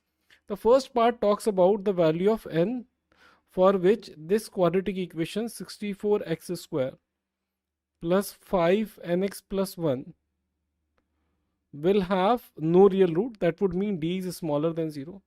Get the value of n from here, and that number of tosses needs to be made so that you get a head. There are two parts of this question. So let us try and solve both of these parts. If I look into the first part of the question, it talks about this equation having d smaller than 0. So if I take that, this becomes b square, that is 5n whole square minus 4ac. This needs to be smaller than 0. Now we can factorize this. This becomes 5n minus 2 into 8 and 5n plus 2 into 8. This is smaller than 0. Now see, n is the number of throws, so n is definitely a positive number. So this next term, second term, needs to be positive. So whatever answer we are going to get is going to come from this first part. So you can see that n is smaller than 16 by 5. So the possible values of n that are possible is nothing but 1, 2 and 3. From the first part we have got the values of n. Now let us move towards the second part. So what we can have is basically one throw. So one throw, if it happens, in that one throw head should come, then the problem is solved. If we need to do two throw, the first needs to be tail and then it needs to be head, then the problem is solved. And the third possible scenario is tail, head. For this first scenario, for this to happen, the probability is 1 by 4 because probability of head is 1 by 4. First the tail should happen. So for the tail to happen, the probability is nothing but 3 by 4. For head to happen, it is 1 by 4. And again in the next part, what we are getting is nothing but 3 by 4. When tail happens, again tail happens 3 by 4 and then head happens 1 by 4. If I add this up, what will I get? In this case, what I will get is nothing but 37 by 64. So once you have got this, now comes the last part where we need to get the answer. Now what they're saying is the answer is of the form P by Q. So Q minus P will be nothing but 64 minus 37. And that comes out to be nothing but 27, which is our answer. Now in this question, you might be wondering that where did the multiplication theorem get applied? So if you look into these steps, what I am doing here I'm not saying it explicitly, but it is getting applied. And then let us understand it using this third case. And most of the times it will be applied in such silent manner. So what we are writing here is, if I write it in terms of multiplication theorem, is first should be tail, then second should be tail, then third should be head. So what I'm doing is I'm applying it here by saying that first tail occurs, then probability of second tail being occurring when first tail is already occurred, and then third head being occurring if first two were tails. So when we are writing it down, it comes out to be this manner, and this is how we will be applying it. But you can see the way we are intuitively applying multiplication theorem to get to an answer. Now, if I look into this 2024 question, you can see that the question says that a fair dice is thrown until 2 appears. Find the probability that 2 appears in even number of throws. So what we can say is, in second throw it could appear, then next it could appear in the fourth throw. Like this it will go till infinity. If you write this probability, so in the first one it did not occur, so 5/6. In second one it occurred to 1/6. Similarly, the next one will become 5/6. In first one it did not occur. In next one it again did not occur. In the next one again it did not occur. But in next one it did. And this will go till infinity. So you can see that this will become an infinite GP. The answer becomes A by 1 minus R. R here would be nothing but 5/6 whole square. If I simplify this, this becomes 5 by 36 minus 25. That is nothing but 5 by 11. You can see that A option matches. So in multiplication theorem, this is important that we apply multiplication theorem very organically. So it is not very bookish formula kind of a thing. We apply it very organically while solving problems. Now in this type 7 problem based on independent events, the basic things that we need to know as a student is, the two events are going to be independent when P of A by B will be equal to P of A. So there is no impact of B over A, and that is the reason that the probability of A when B has already happened is equal to P of A. This is the true meaning of independent events. Now let us take two scenarios. One, if two events are independent, what will be the condition? So if there are two events A and B and we are talking about their independency, the idea would be this P of A by B can be written as P of A intersection B by P of B. And now we have said that it is equal to P of A. So the condition of two events being independent is nothing but P of A intersection B is nothing but P of A into P of B. So just by checking this condition, you can tell whether two events are independent or not. Now, there can be another scenario where there are more than two events. Let us say three events, A, B, C. So in these scenarios, what you need to do is, there are two ideas, different ideas that we are going to discuss. One is pairwise independency. So whenever they use this word pairwise, this means we need to check in pair. So A and B is one pair. So corresponding to that, the condition would be A intersection B is nothing but P of A into P of B. And then B and C is another pair. For that, we can again write P of B intersection C is nothing but P of B into P of C. And then there is another pair that is nothing but C and A. And if I take that, that is nothing but P of A intersection C is nothing but P of A into P of C. Another scenario that might appear, and this is very important, is when we talk about mutually independent. Now this is another word that you need to look out for. Whether the question is talking about pairwise or mutually, this you should pay attention, because all these three conditions, 1, 2 and 3 are still going to be here. So this again we need to check, but along with that we'll have to check one more condition, that is for all the three events A, B, C. So for all the three, this one condition we will again have to check in case of mutual independency. Now this can be increased as number of events increase in the similar manner, but you have got an idea. We need to differentiate between pairwise independency and mutual independency. Now let us see what kind of questions JEE has asked on this area. Now this 2022 is a very simple question. It talks about again the basic application of formula and the independent events result. So let us see how this question works out. So if I draw a Venn diagram, so what they are saying is, in the intersection there is no common intersection to the three sets. So what is happening is, something like this. And then the third set is behaving something like this. So it has an intersection with E1, it has an intersection with E2, but not with all the three. So this is E1, this is E2, and this is E3. This is how it is happening in this question. So now what they are saying is find the value of this part. So we can interpret this using conditional probability. So this becomes nothing but E2 complement intersection E3 complement. We will consider this as one event, and then intersection of E1 with this. This will be in the numerator, and the denominator what we'll get is P of E1. If you carefully look into this set, what are the region that we are talking about? Outside E2 and E3, but inside E1. So fundamentally speaking, what we are talking about is outside E2 and E3, but inside E1. So we are talking about this region that is not in intersection with any of the regions. So if I want to write this, I can write this region as nothing but P of E1 minus P of E1 intersection E2 and minus P of E1 intersection E3. So if I remove these two small regions that are here and here, I will get my P of E1. So that is what I'm writing down. So if I write it down, this is what I will get, and this is nothing but divided by P of E1.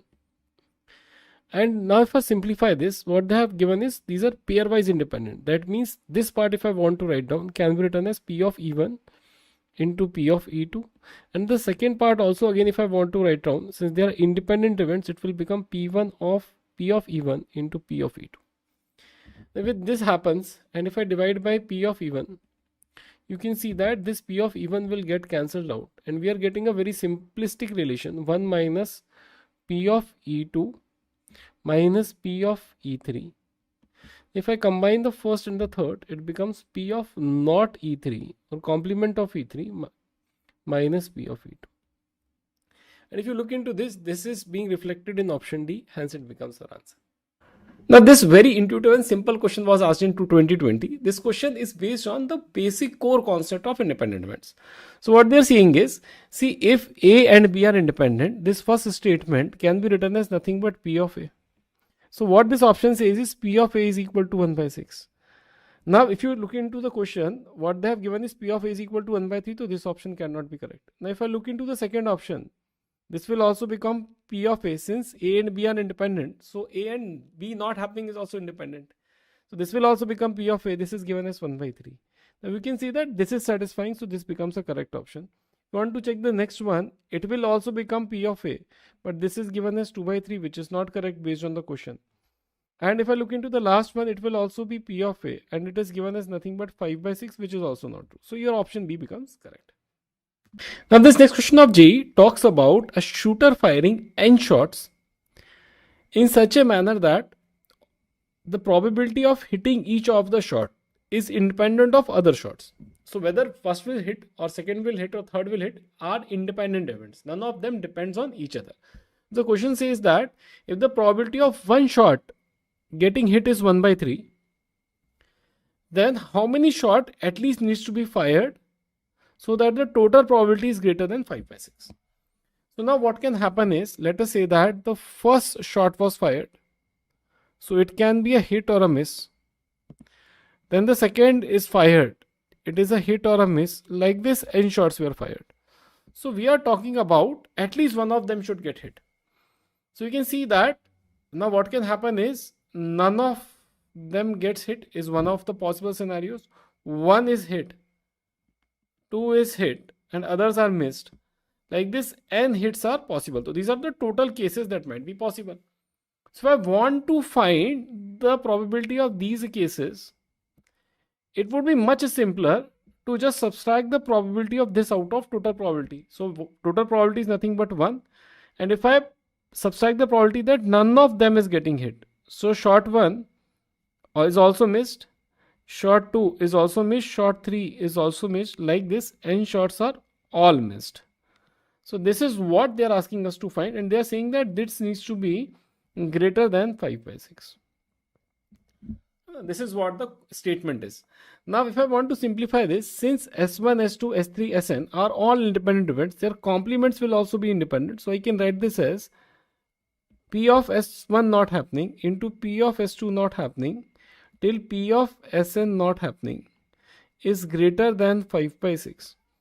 Also, this probability is given in the question as nothing but 1 minus 1 by 3, because not happening. So happening is 1 by 3. So not happening will become 2 by 3. So if I put the values, this comes out to 1 minus 2 by 3 raised to the power n needs to be greater than 5 by 6. See, now we need to think of a value out of these options which will satisfy this. So if I take or simplify this will come out to be 1 minus 5 by 6 will be greater than 2 by 3 raised to the power n. Or what we need to find is one such value of n for which 1 by 6 is greater than 2 by 3 raised to the power n. Okay. Now all we need to do is basically check the 4 options that are given to us. So if I start with the simplest one, that is 3, and if I put in check, so see 2 by 3 whole cube. So what we are getting is nothing but 8 by 27, and we can see that this is not greater, this is not smaller than 1 by 6. Actually it is greater than 1 by 6, because this number in the denominator, if you divide by 8, is not coming out to be 6. So this is not a correct answer, so let us neglect this. The next possible option is D. Let us check D now. So 2 by 3 raised to the power 4, if I try and find, in this case it becomes nothing but 16 by 81. Now you can see that still the ratio is still greater than 1 by 6 only. So this is also not the correct option. Next option that I can check is nothing but C option, that is 5. So 2 by 3 raised to the power 5, if I figure out, it is 32 by 243, and this comes out to be correct option. So C option is correct. Now in this next question, the problem statement is almost similar like the last question, and just there is little bit more complexity into it. So what they are saying is they are firing now 3 missiles. Earlier shots were being fired, now missiles are being fired. So what will happen is, now there are 2 stages into it. One, the enemy will try and intercept the missile. So one thing is that it should not get intercepted, and once it is not intercepted, then it should hit the target. This should happen for the first missile. Then they are firing one more, again this should happen, and then they are firing one more, again this should happen. Now see, all of these 3 events are independent in nature. So whatever is happening in first case will again happen in the next case, will again happen in the next case, again happen in the next case. So what we need to do is we just need to figure out the probability of one case and multiply it 3 times to get an answer. So if it is not getting, what they think, probability of it getting intercepted is 1 by 3. So it not getting intercepted, the probability will be 2 by 3. And then it hitting the target is nothing but 3 by 4. So this is nothing but 3 by 4. So if I want to see what is happening in this case, this could be written as nothing but probability that it is not intercepted, then into probability that it hits the target if not intercepted. So this will be first one of these cases. So this becomes nothing but 2 by 3 into 3 by 4, and this is nothing but equal to 1 by 2. Now this 1 by 2 will also happen in the second case. This 1 by 2 will also happen in the third case. And since these are independent events, for all of the 3 to hit the target, the probability would be C. Probability of missile 1 hitting the target, intersection missile 2 hitting the target, intersection missile 3 hitting the target, would be nothing but P of missile 1 into P of missile 2 into P of missile 3. And this is nothing but 1 by 2 into 1 by 2 into 1 by 2. That is nothing but 1 by 8. And if you check the options, A option is getting satisfied. Now this again is a slightly difficult form of the earlier question only. So again, bombing is being done. There is a 50% chance that a bomb will hit the target. What they are saying is, in order to destroy the target, you will require at least 2 independent hits to destroy the target. Okay, so now this is an interesting question. So what is happening is, we need to hit the target at least twice out of n bombs in order to destroy it. So now what can happen is, again, the total probability is, your total cases would be, there are 0 hits, there is 1 hit, then there is 2 hit, and like this there are nothing but n hits. So these are the total cases that are happening. So now what they want this time is basically that the probability of this part needs to be greater than or equal to 99%. This is given in the question. So what you need to do is, in order to do that, let us subtract from 1 the probability of 0 hit, and the probability of one hit. This needs to be greater than or equal to 0.99. Now what is the probability of zero hit? So zero hit will happen when first bomb not landed, second bomb also did not land. Like this, none of the bombs landed. So this can happen since all are independent events into P of B2 bar. Like this, we can go till n P of Bn bar. See, now this is given as nothing but for bombing. If I try find the probability is nothing but given as 1 by 2. So probability that B does not happens is also 1 by 2. So this we can replace by 1 by 2 into 1 by 2, and this becomes 1 by 2 raised to the power n. So we have figured out the first part. Now let us try and figure out the probability of one hit. So now what I will do is, out of n, I will choose one of the bombs that will get hit, and this will get hit by probability 1 by 2. Now rest of the things will not hit with probability again 1 by 2 into 1 by 2, 1 by 2. Now this is happening n minus 1 times since this bomb is already got hit. So the answer to this becomes n into 1 by 2 raised to the power n. Now let us try and figure it out further. So if I want to get my solution, this was my first part. In the next part, let us put the value and do the calculation. So this becomes 1 by 2 raised to the power n minus n by 2 raised to the power n, and this needs to be greater than or equal to 0.9. If I simplify this, this can be written as 0.01. If I take 0.9 on this side, is greater than or equal to n plus 1 by 2 raised to the power n. Or this can be written as nothing but 2 raised to the power n by n plus 1 needs to be greater than or equal to 100. Now if you solve this further, I can also divide this by 4. So this becomes 2 raised to the power n minus 2 by n plus 1 needs to be greater than or equal to 25. If you satisfy the values of n, what you will figure out is that n is equal to 11 is the minimum value that will satisfy this. Hence the answer to this question comes out to be 11. Now if I look into this 2023 questions, it is a very simple question. It talks about two dice being thrown independently in such a manner that there is an event A. Now this event A talks about the dice should be in such a manner that the number on the first dice should be less than the number on the second dice. So if I take 1 on the first one, the second can be 2, then 1, 3, like this we can go up till 1, 6. Then if I start with 2, then 2, 3, 2, 4, 2, 5 and 2, 6.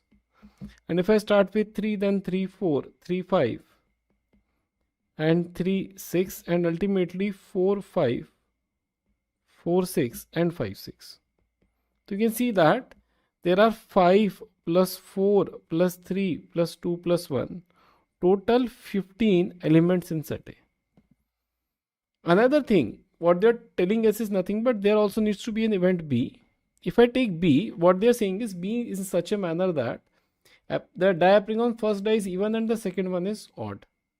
So if I put even number on the first die like 2, I can write 1, then 2, 3, then 2, 5 and then these are the only possibilities. Second die is odd. Now you can see that in this manner I can write few more elements, like if I start with 4, 1, then it could be 4, 3 and 4, 5, and like this 6, 1, 6, 3 and 6, 5. So you can see that in total there can be nothing but 9 elements here also. Now they are also talking about a third set C. In this event what they are talking about is nothing but element appearing on the first die is odd and second is even. So first will become odd and second will become even. So 1, 2, then nothing but 1, 4 and 1, 6, then nothing but 3, 2, 3, 4 and 3, 6,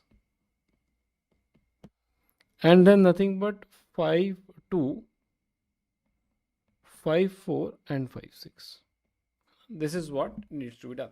Now let us check all the options. First, what they're saying is A and B are mutually exclusive. Mutually exclusive So now these are the three very important words. Let us first try and distinguish them.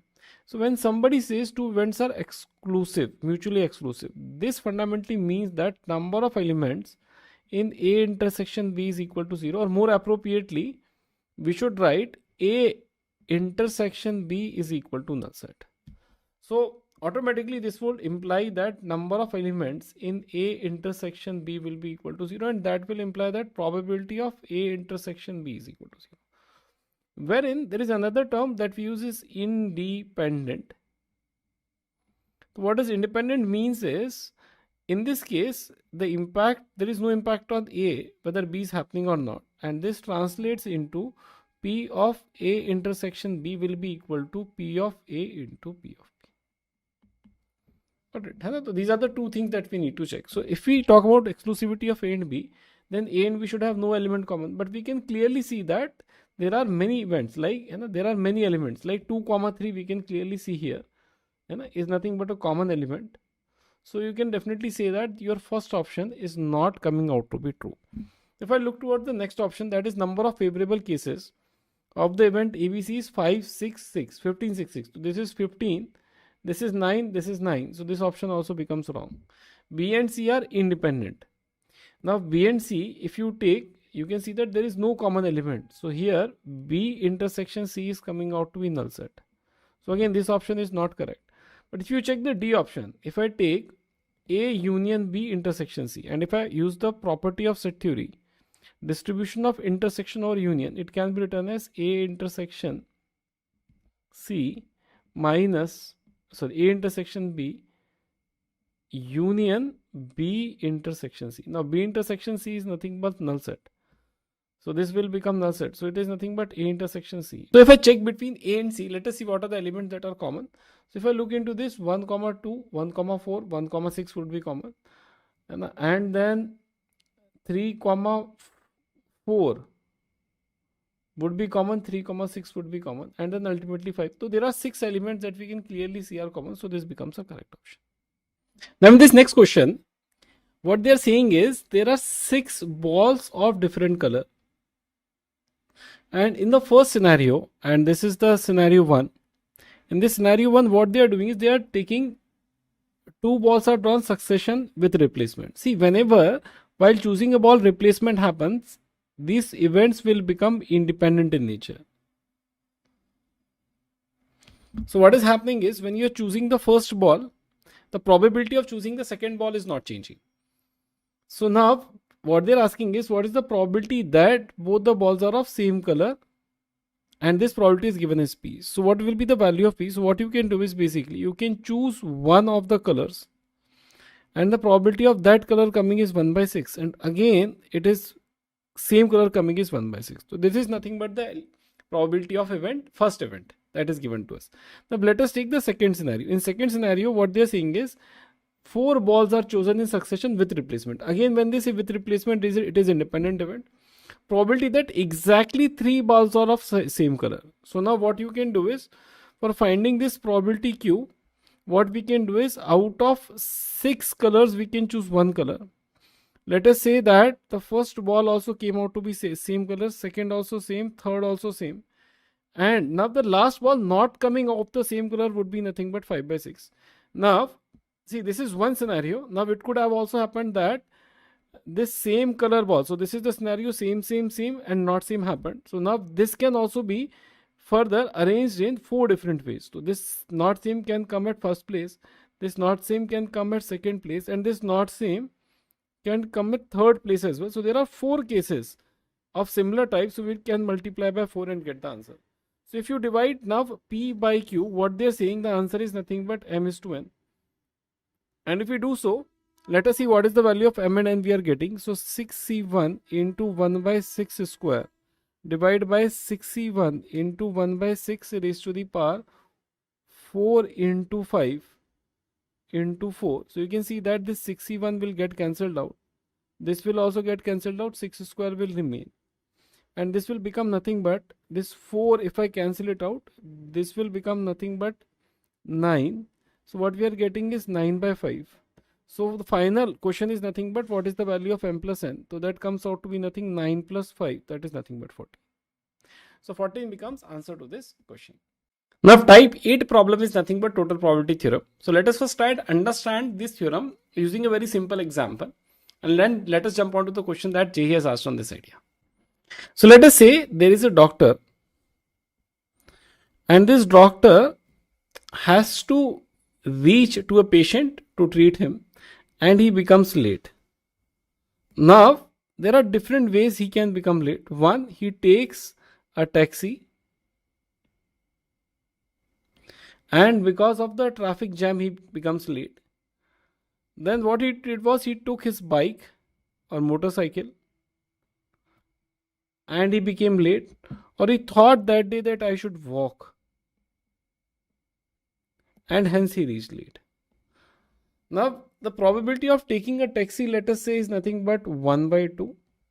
Probability of taking bike is nothing but 1 by 4. Probability of walking is again nothing but 1 by 4. So there is no other option. So either he is going to do one of these three things. And if he takes taxi, the probability of getting late is again 1 by 2. If he takes bike, again the probability of getting late is nothing but 3 by 4. And if he walks, then the probability of getting late is, let us say, nothing but 1 by 8. So now what we want is basically what is the total probability that he gets late. So now what can happen here is this doctor might have taken this first path.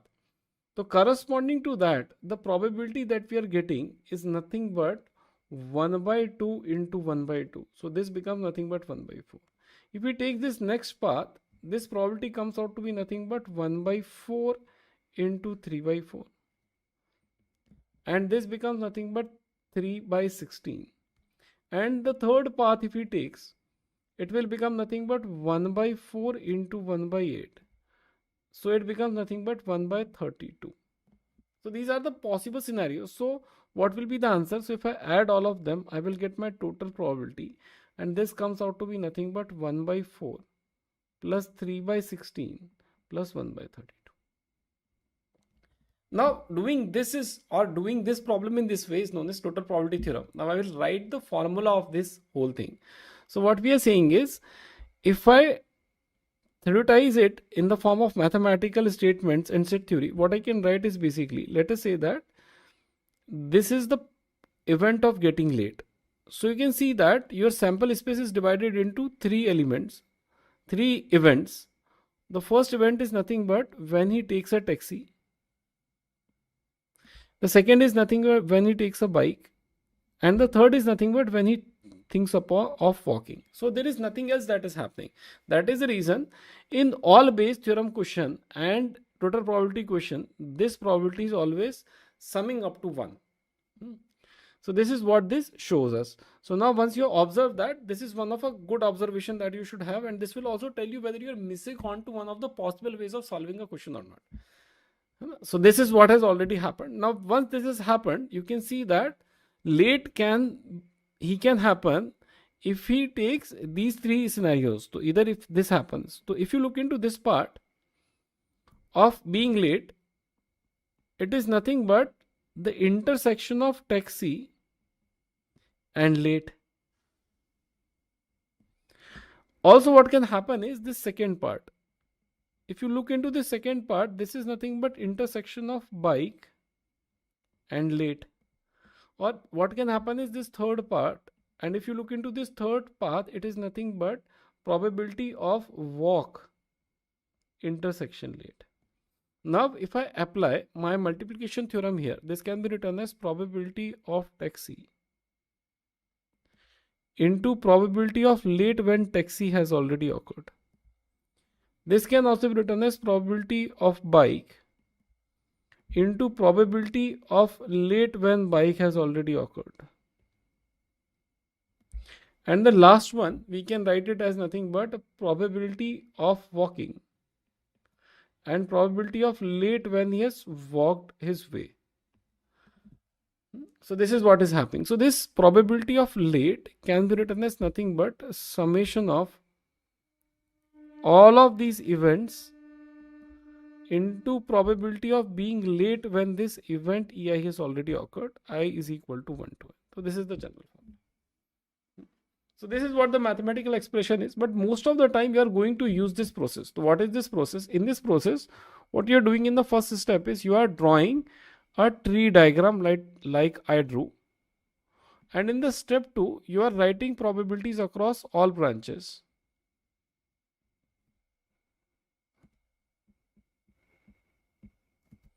In third, you are multiplying corresponding to branch. And in the fourth part, you are adding it up. So it is a very simple question. If you do this, you will get your answer. This is the fundamental theory behind total probability theorem. Here also, I will add one more line, also cover up the theory related to Bayes theorem as well.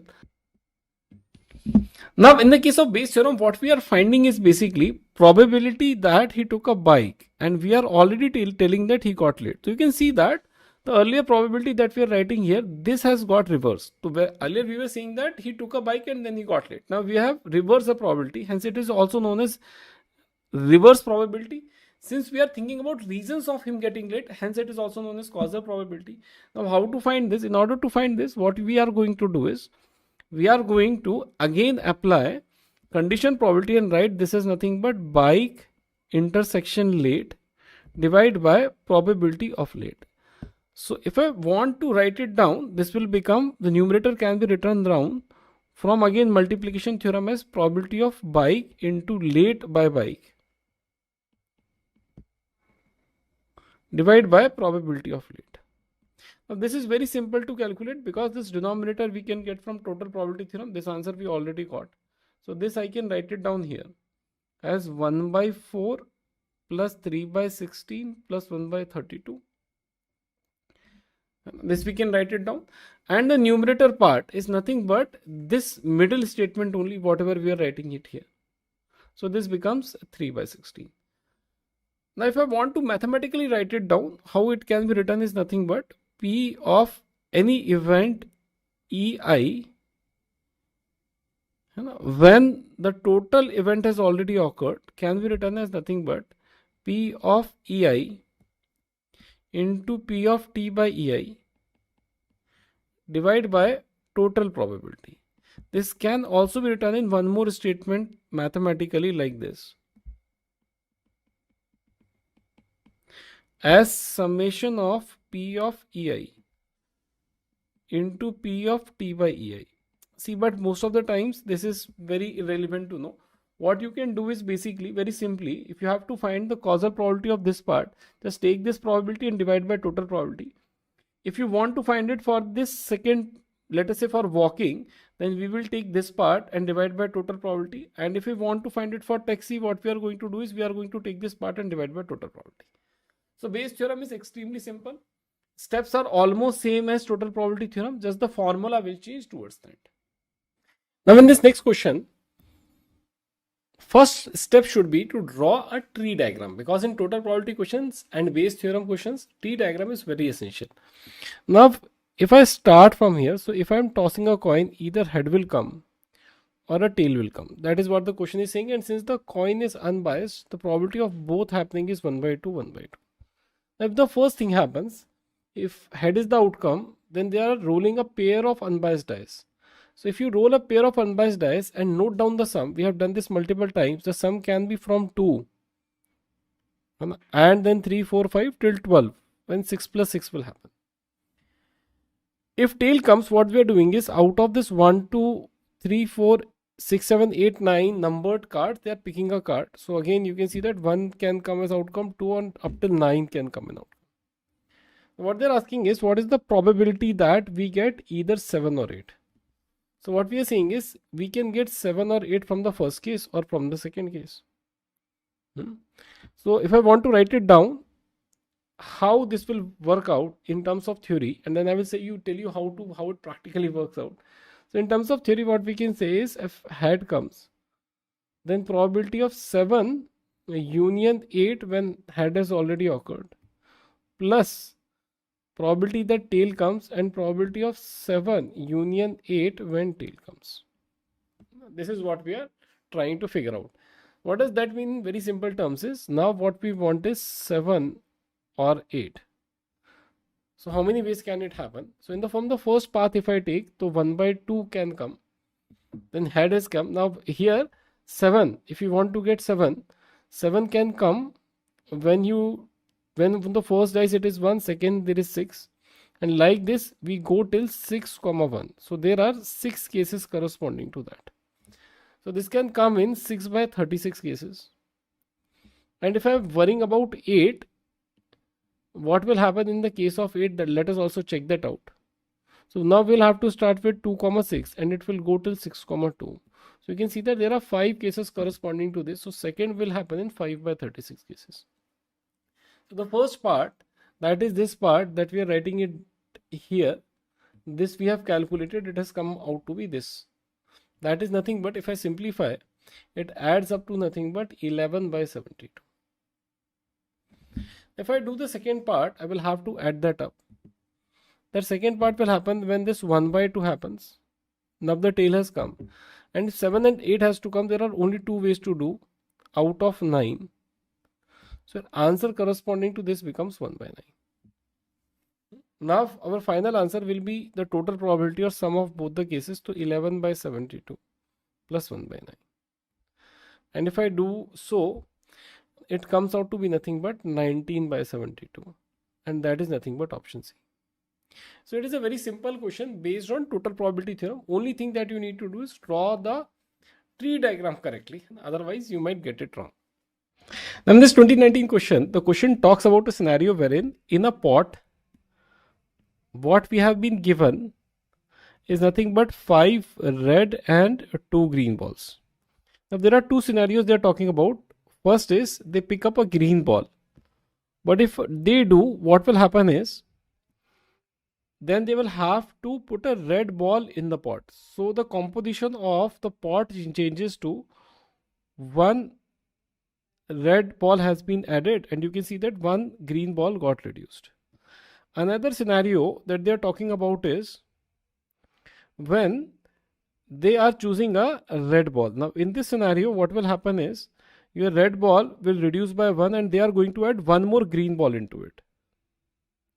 Now what they are asking is, if another ball is chosen randomly, what is the probability this next ball is red?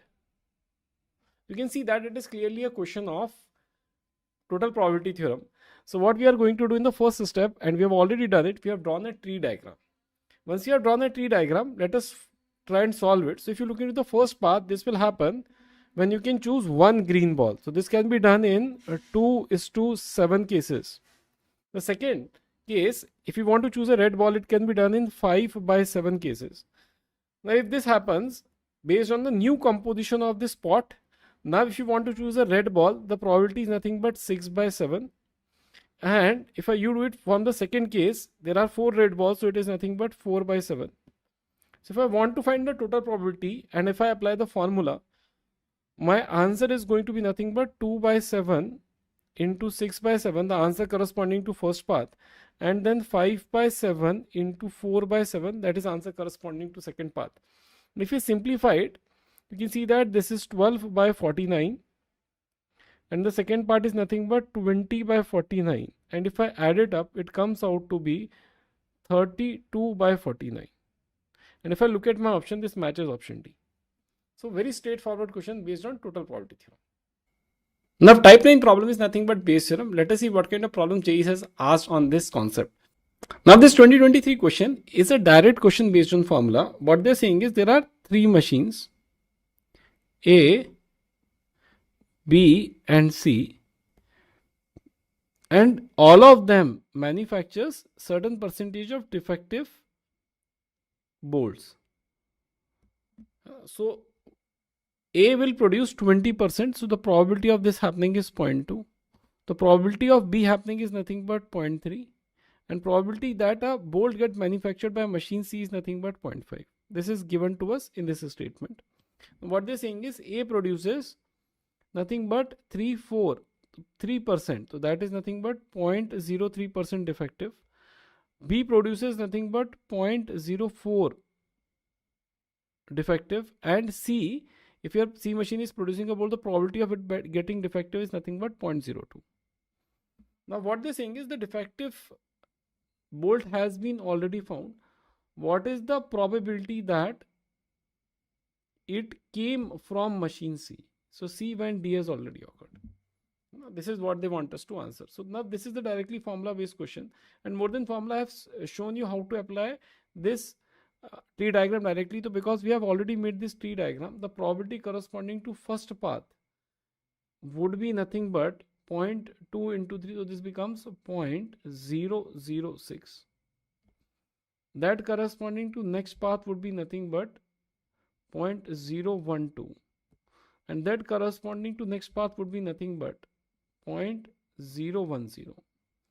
Now if you want to find this probability, it is very simple. What we need to do is, whatever we are getting corresponding to path C, we will take this part, that is 0.010, and we'll divide by the sum of these three. So if I sum it out, it comes out to be nothing but 0.028. So answer comes out to be nothing but 10 by 28, which can be simplified into 5 by 40. And this is nothing but option C. So a directly tree diagram based questions based on direct formula also. Now again a very straightforward question based on Bayes theorem. So what they're saying is, if I try and draw a tree diagram, there are two kinds of people, smokers and non-smokers. 25% of population, or if I take a person, there is 0.25% probability that he is a smoker and 0.75 probability that he is a non-smoker. Then what they're talking about is getting cancer or lung cancer, to be very specific. So probability that the smoker has 27 times more chances. So this will have, if this we can take the probability as P, this will become 27P. Then a non-smoker, then a person is diagnosed with lung cancer. So now what they're asking is, lung cancer has already happened. What is the probability that the person is a smoker? This is what they're asking. So again, we are going to follow the same process as we did earlier. Let us keep this here. And let us follow the process. So let us find each of these branches, what they are going to contribute. See, 0.25, I am writing this as 1 by 4 into 27P. This next branch can be written as 0.75, I am writing as 3 by 4 into P. So my answer is nothing but, I have to take this branch. That is 1 by 4 into 27P and divided by the total. So if I total it up, it is nothing but 27 by 4P plus 3 by 4P. You can see that this P will get cancelled out. And what we have is 27 by 4 divided by 27 by 4 plus 3 by 4. So it is nothing but 27 by 30. And if I divide by 3, it becomes 9 by 10. So what they're asking is, if this is equal to K by 10, what is the value of K? So you can see clearly here that the K will come out to be 9. Now this 2023 question is a very interesting question. What this question says is, you have a bag that contains 6 balls. 2 balls are drawn at random from it. Both are found to be black. So what is the probability that the bag contains at least 6 black balls? Okay, fine. So what can happen is, basically we can have 0 black balls. This is one case. We can have 1 black ball. We can have 2 black ball. 4 black ball. 5 black ball. And then what we can have is 6 black ball. Now what can happen is, if I am selecting 2 balls out of it, both turn out to be black. So you can see that in this manner our tree diagram is getting developed. First step is obviously to draw the tree diagram. Now what can happen is, the probability of this happening is nothing but 1 by 7.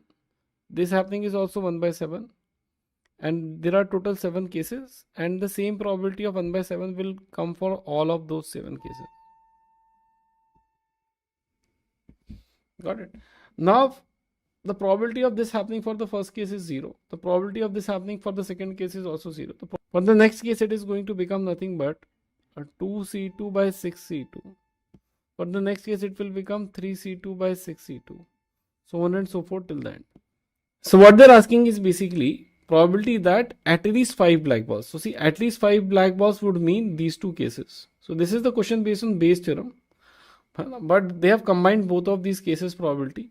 So if I write it down, it is nothing but 1 by 7 into, there are 5 black balls, so 5c2 by 6c2 plus 1 by 7 into 6c2 by 6c2 and divide by 1 by 7 into 2c2 by 6c2 plus 1 by 7 into 3c2 by 6c2, and this will go up till nothing but 1 by 7 into 6c2 by 6c2.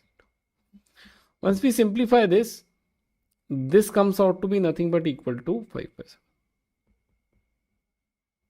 7. So this is the question based on a little bit of modified Bayes theorem, and usually in Bayes theorem we consider one cases, but here they put this at least constant to include two cases. Again, a direct question based on Bayes theorem. So what we need to do is first draw a tree diagram. So what we are talking about is two bag. This is bag A, and then they are talking about another bag that is given as bag B. What bag A has is nothing but 2 white and 1 black ball, and then 3 red ball. Bag B contains nothing but 3 black, 2 red and n white ball. Let us write this as n. So this is what the composition of bags has been given to us. Now what they are asking is, they are talking about an event E when they are choosing a bag and 2 balls are drawn from it at random and found to be 1 red, 1 black. So there is an event E of finding 1 red and 1 black ball. Now what they're asking is basically, let us call this as event E. I'm naming this event as event E. So what they're saying is, what is the probability? Now here comes the question, that event E has already occurred. What is the probability that it happened through bag A? This probability is given as 6 by 11. What we need to find is the value of n out of here. Now it is very simple. If I calculate the probability corresponding to this first branch, so they have not given any kind of a preference of choosing from bag A and B. Both can be chosen randomly. So this can be considered 1 by 2. This can be considered 1 by 2. If I want to choose a red ball and 1 black ball from it, what is the probability? So red ball can be chosen in 3C1 ways, and black ball can be chosen as nothing but 1 way only. And now for the second one, what we can do is, out of this, 1 red ball can be chosen in 2C1 ways, and 1 black ball can be chosen in 3C1 ways. Divide by nothing but, total balls are nothing but n plus 5, so n plus 5 C2. If I want to calculate the probability of this branch, this is this. The probability of this branch is nothing but this. So our answer would be nothing but 3 into 1 by 6C2 into 1 by 2. Divide by nothing but the total probability, that is nothing but 1 by 2 into 3 into 1 by 6C2 plus 1 by 2 into 2 into 3 by n plus 5C2, and this is nothing but given as 6 by 11. So if I simplify this, I should get the value of n. Let us try and do that. So in the third step, it is nothing but calculation only. So in the third step, what I can do is, I can take a reciprocal of this. So reciprocal of this, 1 by 2 first of all can be cancelled out. And if I take reciprocal of this, this is nothing but 3 by 6 C2 plus 6 by n plus 5 C2. This divided by 3 by 6 C2 can be written as nothing but 11 by 6. So I have taken reciprocal of the above statement. Now see, 6 C2 is very simple to find. 6 C2 is nothing but 6 into 5 divided by 2 comes out to be 15. And now this value let us substitute and see what is the value of n that we are getting. So if I do that, this becomes 3, this becomes 15, this becomes 6, this is n plus 5 into n plus 4 divided by 2, and this is 3 by 15 is equal to 11 by 6. If I solve this, the value of n here comes out to be nothing but 4. Hence option C. Now let us say this 2022 question. In this 2022 question, what they are telling us is basically there is a bag 1, and this bag 1 contains 3 red, 4 black,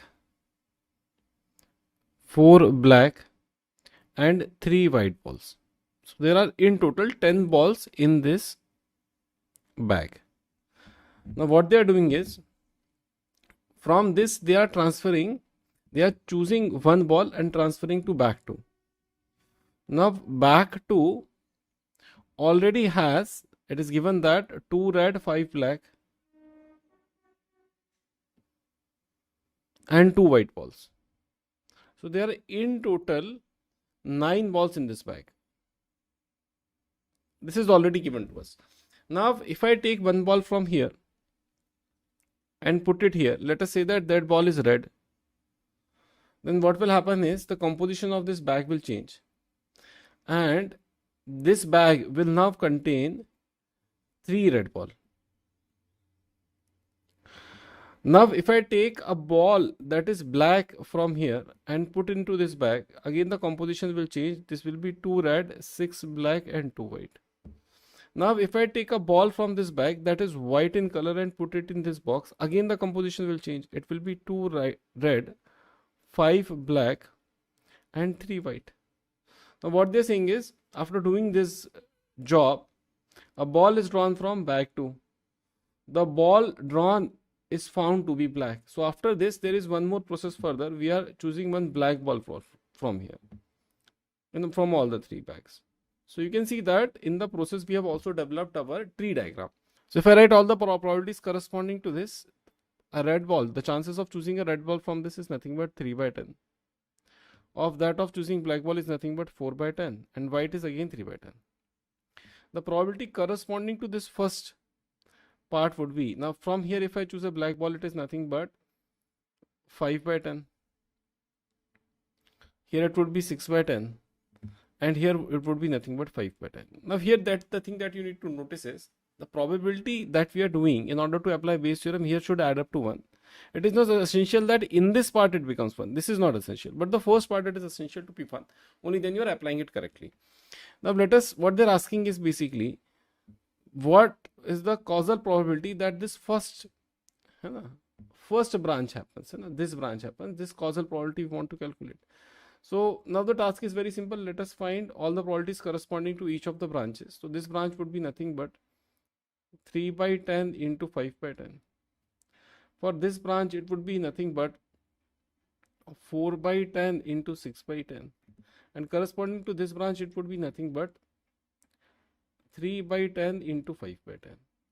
What we need to do is, in order to find the causal probability that red happens in the first place when the second ball is black has already occurred. So this can be done in nothing but, we will take this branch's probability, that is 3 by 10 into 5 by 10, and divide this by the total probability. So 3 by 10 into 5 by 10 plus 4 by 10 into 6 by 10 and plus 3 by 10 into 5 by 10. If I simplify this, what am I getting is nothing but 15 divided by 15 plus 24 plus 15. So this comes out to be nothing but 15 by 30 plus 24, 54. If I divide by 3, this becomes 3 into 5 and 3 times 1, 18. So answer becomes 5 by 18, and that is nothing but option B. So a very simple straightforward question based on Bayes theorem. If I look into this 2023 question, there are 2 parts of the question. One is similar what we have just done, and the second, then when we find this value of lambda, what they are asking is basically length of the side of the equilateral triangle. They have taken this question into quadrant geometry after that part. So they want us to find the length of an equilateral triangle whose vertex is at the vertex of the parabola and is inscribed in the parabola y square is equal to lambda x, and lambda will come from the first part, that is the probability part. So let us solve such kind of questions one by one. So this is a sequential question. The first part will come from Bayes theorem, and once you have applied Bayes theorem, you will have to solve this question of coordinate geometry. So what you need to do is you need to solve this question sequentially one by one. The answer of the first question will become input for the second question. Now let us see how this works out. So let us first solve the first part, that is Bayes theorem part. So what they are saying, there are three urns A, B, C. Let us say this is urn A, this is urn B, and this is urn C. In the urn A, there are 4 red and 6 black balls. In the urn B, there are 5 red and 5 black balls. And in the urn C, there are lambda red and 4 black balls. Now one of this urn is selected at random and a ball is drawn out of it. If the ball is red, the probability that it is drawn from urn C is 0.4. So now clearly it is a question based on Bayes theorem. So what they are doing is they are choosing a urn randomly. So that means this probability becomes 1 by 3, 1 by 3, 1 by 3. And after that they want to choose a red ball out of it. So if I want to do that corresponding to first part, the probability would be nothing but 4 by 10. Probability for the second one would be 5 by 10. And corresponding to third one would be lambda by lambda plus 4. Now they have given that if corresponding to this path, if I write the probability, it is 1 by 3 into 4 by 10.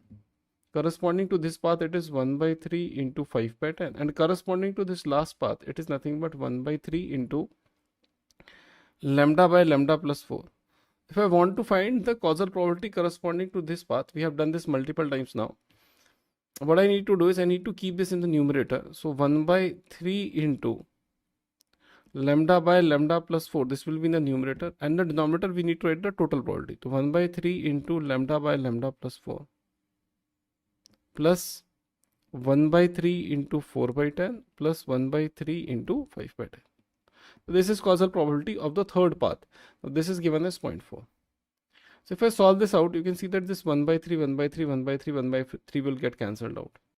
Now let us move to the next part once we have got the value of lambda. So we have understood that this curve is nothing but y square is equal to 6x. And if I draw it to a rough diagram, what I get is nothing but such one such kind of a parabola. And then an equilateral triangle is placed something like this. So see what is happening here is this angle is nothing but 30 degree. This will become L by 2. This side is L. So what I can do is I can find the coordinates of this point, substitute in the equation of parabola and get the value of L. If I do that, the coordinate of this point, so in this triangle that we have been given, this is nothing but L, this is nothing but 30 degree. So this base will come out to be nothing but L cos 30 degree, and L cos 30 degree is nothing but root 3 by 2L. Now you can see that if I want to write the coordinates of this point P that we were earlier talking about, this point P will be nothing but the x coordinate is root 3 by 2L, the y coordinate is L by 2. Put it in the equation of parabola, that is y square is equal to 6x, and get the answer. So if I do so, this becomes L square by 4. This becomes 6 into root 3 by 2 into L, and if I simplify, the value of L comes out to be nothing but 12 root 3, and what they are asking is nothing but the value of L square. So if I do so, the value of L square comes out to be nothing but 432. Next, if I look into this 2024 question says that a bag contains 8 balls, which can be either white or black. 4 balls are drawn at random without replacement, and it was found that 2 balls are white and 2 balls are black. Find the probability that the bag contains equal number of white and black balls. Now see, if you want to do this question, what are the possible cases? So what can happen in the first place is we can have, and here let us write black, here let us write white. So 6 black ball, 2 white ball. Next, what can happen is nothing but 5, and then we can take 3. Next, what can happen is we can have 4 here and 4 here. Next, what can happen is nothing but this will become 3, this will become 5. In last case that is possible is when we have here 2 and here 6. These are the possible cases that can happen with respect to this question. There can be multiple cases but are not relevant to this question. Once you have done this, you can see that since there are 5 different events that can occur, the probability of every one occurring is nothing but 1 by 5. So also let us put 1 by 5 here. Now once you have this, you can see that our final event is getting 2 white and 2 black ball when a draw is made. So corresponding to first part, the probability will become nothing but out of 6 black, let us select 2, and out of 2 white, let us select 2. And from total are nothing but 8 balls, so 8C4. Similarly, we can do it for the second branch as well. If I am doing it for the second branch, the answer will become 5C2 into 3C2 by 8C4. And similarly, we can do for the next branch. And now the answer corresponding to this branch becomes 4C2 into 4C2 by 8C4. We can keep on doing for the next one. And next one becomes nothing but 3C2 into 5C2 by 8C4. And the answer for the next branch, if I calculate it, comes out to be 2C2 into 6C2 by 8C4. Now, when you put it, now what they're asking is reverse probability or causal probability. What they're saying is they already know that 2 white and 2 black ball occurred. What is the probability that this middle case happened when both the black and white balls are equal? So what we will do is we'll take the probability corresponding to this part and divide that with overall probability. So if I want to do this question, the next part is really simple. We are going to take the probability corresponding to this part, that is 4C2 into 4C2. 1 by 5 will also come, divided by 8C4 will also come, and divided by total probability. Total probability, you can see that this term, similar one, is coming 2 times. So let us write 2 into 1 by 5 into 6C2 into 2C2 divided by 8C4. And you can see that again this is also coming 2 times. Also write 2 into 1 by 5 times 5C2 into 3C2 by 8C4.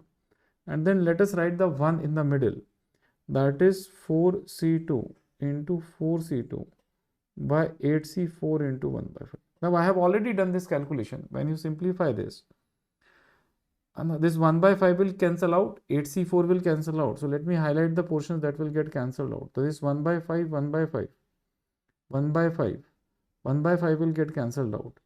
This 8C4, 8C4, 8C4, 8C4 will get cancelled out. And remaining part you can simplify. It will simplify into 2 by 7. That is nothing but option B. Now this problem type 10 is the last problem type based on this kind of questions. So if you look into this carefully, it talks about 3 ideas. One is random variable. Second is probability distribution. Third is mean and variance. So we are going to see all of these ideas using questions only. So let us look into this first question asked in JEE 2022. So in this question, the question talks about a bag. And in this bag, what you have is nothing but 4 white balls and 6 black balls. We are drawing 3 balls from this bag. Question says that x is the number of white balls among them. So you can see that the value of x here can be nothing but it can take value 0 also, 1 also, 2 also, and 3 also. So this is what we mean by random variable. So what we have done is we have connected a parameter or a variable with the sample space of the event that is happening. This is a random variable. Now what they are saying is basically sigma square is the variance of the x, then 100 sigma square, what is the value? So now after this it is pure statistics. If you have not gone and watched the statistics video, please go and watch it. In that I talk about how to find variance and mean. The same concepts we are now bringing down into probability. So what we need to do here is, first we need to write this x and make a table. So once we make this table, this is known as probability distribution table. So let us give all the value of x. Now corresponding to this, find the probability of this x. So if there are 0 white ball, how can 3 balls be chosen? Then 3 balls should come out of these black balls only. So out of these 6 black balls, let us take 3 white balls. So it becomes 6C3 by 10C3. So this is the probability of the first event. For the second one, if I want one white ball, what I will do is basically out of 4 I will select 1, out of 6 I will select 2, divide by 10C3. For the next part, out of 4 I will select 2, out of 6 I will select 1 by 10C3. And for the last part, out of 4 I will select 3 and out of 10 I will select 3. So the first part can now be written as nothing but 6 into 5 into 4 divided by 10 into 9 into 8. The second part can be written as 4 into 6 into 2, 6 into 4, 5 divided by 2, and the bottom can be written as again nothing but 10 into 9 into 8 divided by 3 into 2. The next can be calculated as nothing but 4 into 3 divided by 2 into 6 divided by 10 into 9 into 8 divided by 3 into 2. And the last part you can calculate is nothing but 4 into 3 into 2 divided by 3 into 2 divided by 10 into 9 into 8 divided by 3 into 2. Once I've done this calculation, now we need to find two values. One is x into px and then x square into px, these two values. So if I find x into px, this becomes 0. This becomes 1 into 1 by 2, 1 by 2. 2 into 3 by 10 will become 3 by 5. And then 3 into 3 by 10 will become 1 by 10. And then what we want is the value of x square px. So if I do x square, then this also becomes 0. Then 1 square into 1 by 2 again becomes 1 by 2. 2 square into 3 by 5 will become nothing but 12 by 5. And ultimately 9 into 1 by 30 will become nothing but 3 by 10. Now what we need to do is basically we need to add these values. Why? Because this is the formula that we have got for sigma square. Now this is the formula for variance. Now from where does this formula come? And why is this formula? For that we'll have to watch the statistics lecture in detail. So we have two very important formula. This is for variance or sigma square, and there is another formula for mean or expectancy. For mean we have this formula summation of xpx. So these are the two important formula that we'll be using time and time again. Here they are not talking about mean, so we are not using this formula. We are just going with the first one. So if I do so, it talks about x square px, that means sum of all these elements. So if I do so, what we get is 1 by 2. So if I multiply by 10 and take LCM, so what is going to happen is this is nothing but 20 by 10 and this comes out to be 2. So here you can put 2. And for the second part, what you should observe is the summation is inside the square sign. So we need to add this also, and if I add, this is nothing but 6 by 5. And once you do so, you will have to put this value inside and then square it. This you should take little bit care while doing so. So this becomes 36 by 25. And if you simplify, this is nothing but 14 by 25. Now this is not your answer. What they're asking is what is the value of 100 into sigma square. So if I find 100 into sigma square, that is 100 into 14 by 25. And this comes out to be 14 into 4, that is nothing but 56. So now if I recap, there are 3 or 4 important ideas. The first is random variable. Any variable that is linked to the sample space, that variable is known as random variable. This is the first idea. What we will do is we will use probability distribution table in order to study this. Once we have got that table, using that table we can find two more things. One is the concept of mean or expectancy. This will be represented by mu, and this will be nothing but summation of xpx. So there is a direct formula to calculate it.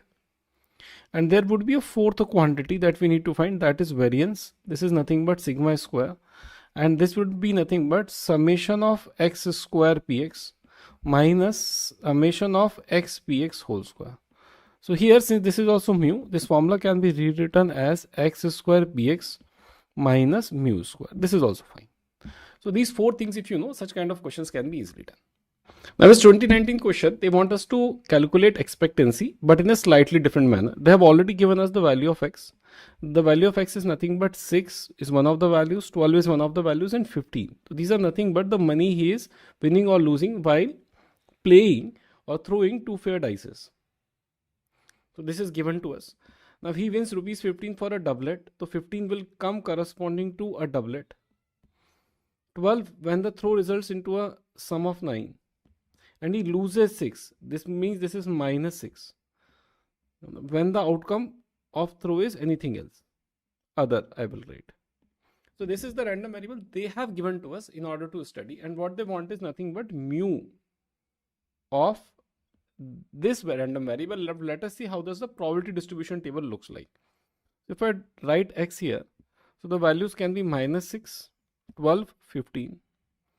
So now P of x would mean all the outcomes except, now if I write all the possible outcomes here, it will be easy. So if you're throwing two coins, I will start with 1, 1 and I will go till nothing but 1, 6. Then 2, 1, 2, 2, 6. This I am writing for my own imagination, and then this will go till 6, 1 to 6, 6. Now this we are writing for our own imagination. Otherwise, you can also use your logic to solve the question.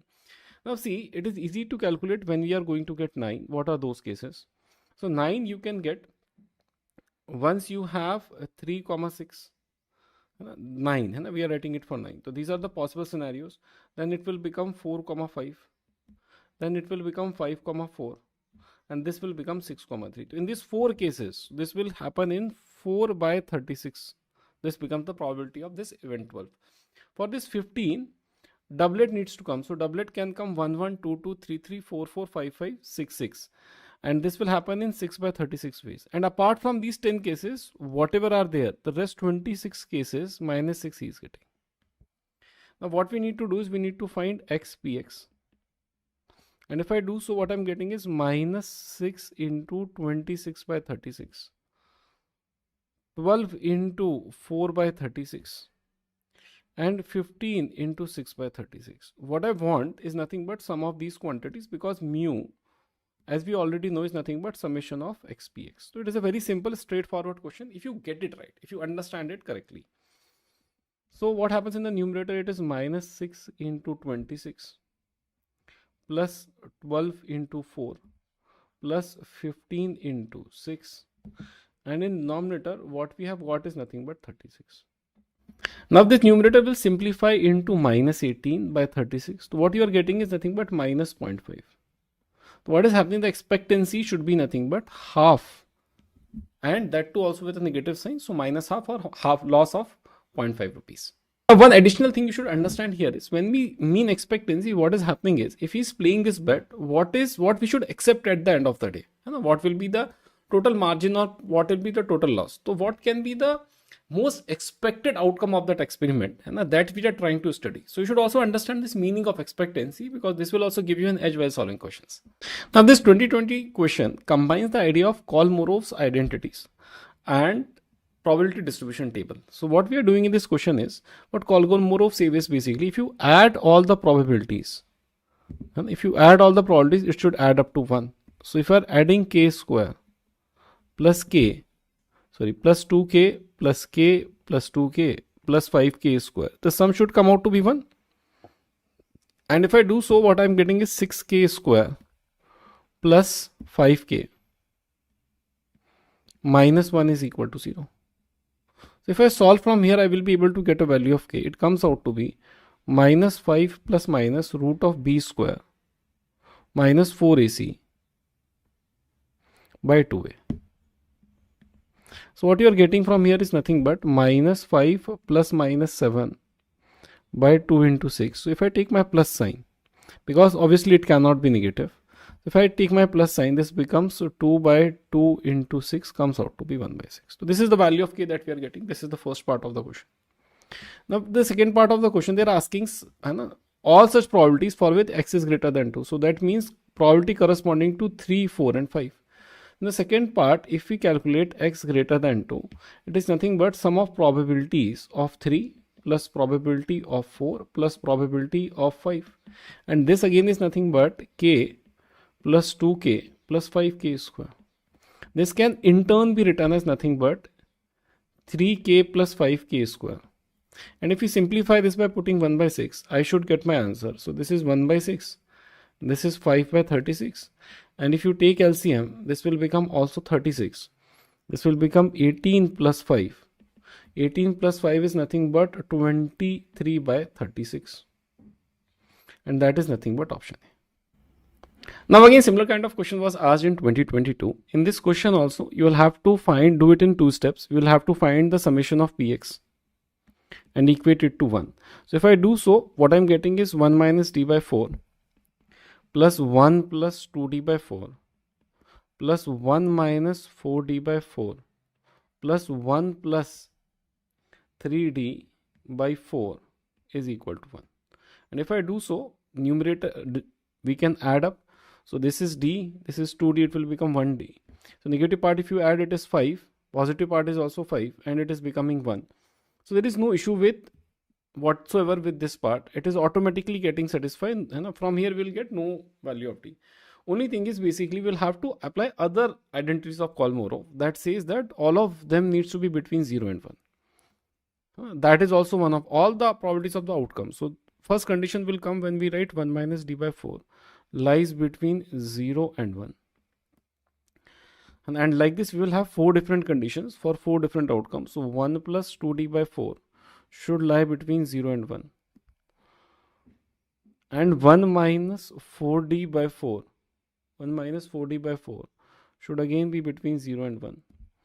And the fourth part would be again nothing but 1 plus 3d by 4 should be between 0 and 1. See, what we need to find is what is the possible values of d, and using that then the next part is simple. We need to just find mean, and for that we have got a direct formula. So if I do so, this becomes 0, 1 minus d to 4. If I subtract minus 1 minus d 3, you can see that your d lies between nothing but minus 3 and 1. Now here from here if I do 0, 1 plus 2d lies between 4. If I subtract 1, this becomes 2d lies between minus 1 to 3.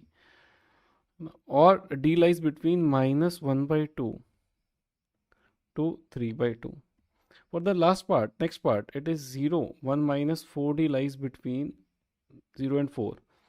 If I subtract minus 1 minus 4d is smaller than equal to 3. You can see that if I want to find the range of d, it is nothing but minus 3 by 4 to 1 by 4. And for the last part, if I do so, 0, 1 plus 3d lies between 4. 3d lies between minus 1 to 3, or d lies between minus 1 by 3 to 1. Now what I will have to do next is basically I will have to take intersection of all these values. So let us draw all of them on a number line. So if I draw a number line, and let us see what kind of values they are talking about. The first talks about values between minus 3, and this is the lowest possible value that we are talking about, and 1, that is also the second highest value. So what they are saying is between these it should lie. This is what we are saying. For the next part, what they are saying is it should lie between not here but minus 1 by 2.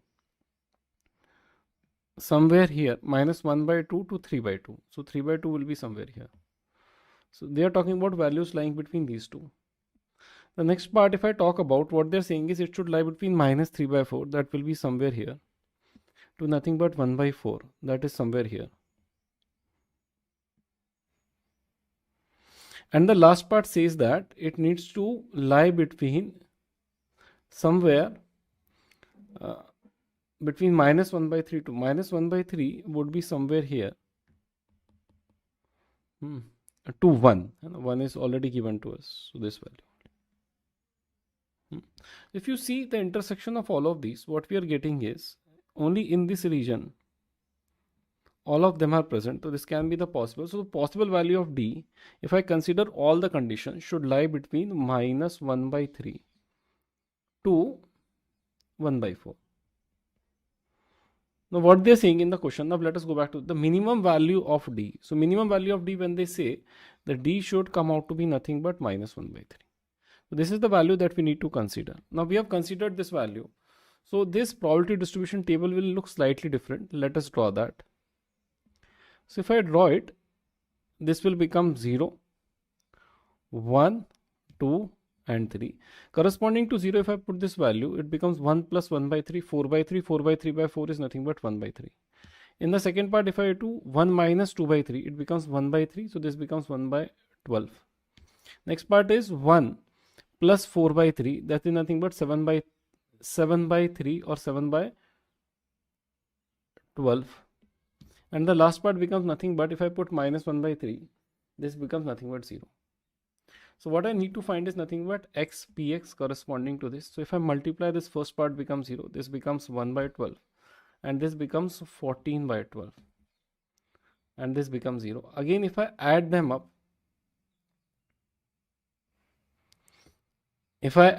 what I'm getting is nothing but 15 by 12. And 15 by 12 comes out to be nothing but, if I divide by 3, it becomes 5 by 4. Now what they're saying is, this is not the answer. Take this 5 by 4 and 60 times this. Multiply by 60. So this becomes 5 into 15. That becomes nothing but 75.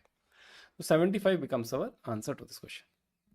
Now we might observe that there is a transition happening. Earlier questions were direct questions based on mu and sigma, directly apply the formula, get an answer. But slowly we are transitioning towards the kind of questions where it will combine with axiomatic probability and then give us results.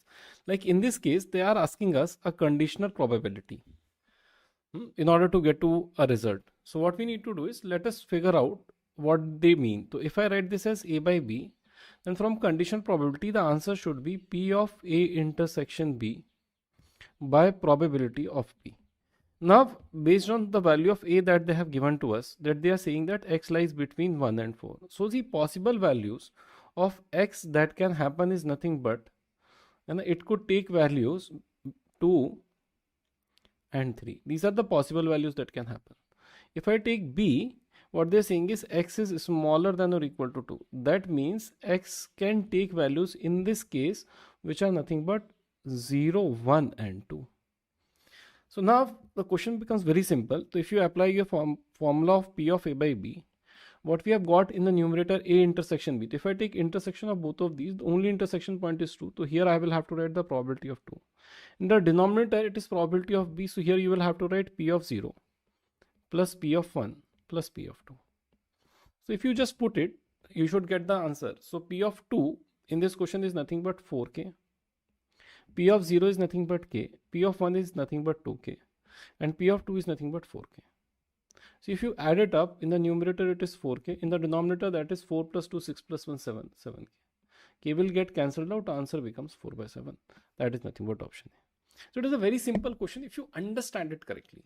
Again, observe that we have been using the ideas of Kolmorov's 3 identities very clearly here in solving such problems. And no need to calculate k here, because k will ultimately get cancelled out. Now let us look into this 2023 question. It talks about a random variable x done in such a manner that 2 dice A and B are rolled, and the number obtained on A and B are respectively alpha and beta. So they want to study the variance of alpha minus beta. X is here nothing but alpha minus beta. So first let us understand what can be the possible values of alpha minus beta. So if I take the minimum value of alpha, it could be 1, and the maximum value of beta, it could be 6. So the minimum value could be minus 5. Then minus 4 is also possible, and the maximum value will happen when it reverses the rule, 6 minus 1, and in this case it will become nothing but 5. So these are the extreme values of x that are possible. So if I try and make a probability distribution table, because ultimately they want us to find the variance, and from variance there is again a P and C question aligned after that. So it is probability followed by P and C. That too statistical probability. So first let us write the value of x here. So x can take value minus 5, then minus 4, then minus 3, then minus 2, then minus 1, 0, 1, 2, 3, 4 and 5. These are the possible values of x that can happen. Now let us write observations corresponding to this. So minus 5 will happen if this becomes 1, 6. Minus 4 will happen if this becomes 1, 5. And then also there is a possibility of 2, 6. 3 will happen if it is 1, 4, 2, 5, 3, 6. 2 becomes a possibility if we have 1, 3, 2, 4, 3, 5 and 4 comma 6. So one possibility has increased, and minus 1 can happen if there is a difference of 1. So 1 comma 2, 2 comma 3, 3 comma 4, 4 comma 5 and 6 comma 5. We can also count it, and here whenever a doublet occurs, so 1 comma 1, 2 comma 2, and this will go up till 6 comma 6. Now we can see that this we do not need to write because these will be happening in the similar manner, just we will be reversing the value of alpha and beta in this case. So corresponding to this, if we want to write the value of px, in the first case it is going to be 1 by 36. In the second case it will be 2 by 36. In the third case it will be nothing but 3 by 36. In the fourth case it will be 4 by 36. In the fifth case 5 by 36. In the sixth case 6 by 36, and same values will again repeat in the opposite order. So this will become 5 by 36, so on and so forth. This is again getting repeated. There's no need to worry about it. Now what they want us is to find the variance. So for that, two values will be required: x into px and x square into px. See, now this first value is irrelevant. Why? Because when I write this from the first part, I will get minus 5 into 1 by 36. But at the same time, in the bottom here, what we are also getting is 5 into 36.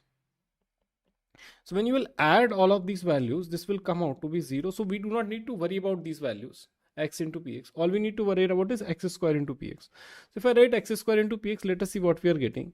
So this becomes 25 by 36.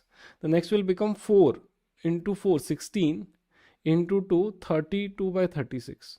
The next becomes nothing but 3, 9 into 3, 27 by 36. The next will become 4 into 4, 16 by 36. The next will become 1 into 5, so 5 by 36. And next will become 0. And then similar kind of values will again repeat. So now if I want to write the value of sigma square, it comes out nothing but summation of x square px. This is the formula, let me write it down.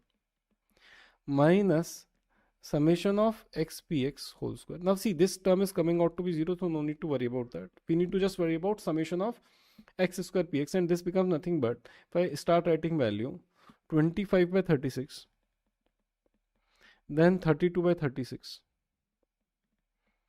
then 27 by 36, and then 11 by 36, and then 5 by 36 plus 0, and then same values will again repeat. So what is happening is this part will again get repeated, so into 2. So this is what we are getting as sigma square. Now what they are saying is basically the variance of this. The variance is nothing but sigma square. Now let us simplify this. So this becomes 25 plus 32 plus 27 and plus, this is not 11 but 16, plus 16 plus 5 by 18. This is what we are getting. Now once you have got this value, the next part of the question says that this is nothing but p by q. So our p comes out to be 35. Now here starts the next part of the question, the second part. Now what they're saying is the sum of all the positive divisors of p. So 35's positive divisor we need to write. So for that there is a standard process. We can write its prime factorization.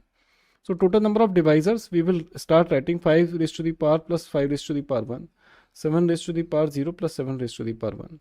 So this becomes nothing but 6, this becomes nothing but 8. So 6 into 8, 48. A option comes out to be right. So here what you can observe is, what they are doing is, earlier the question needs to be direct. Now what they are doing is they are combining it with axiomatic probability.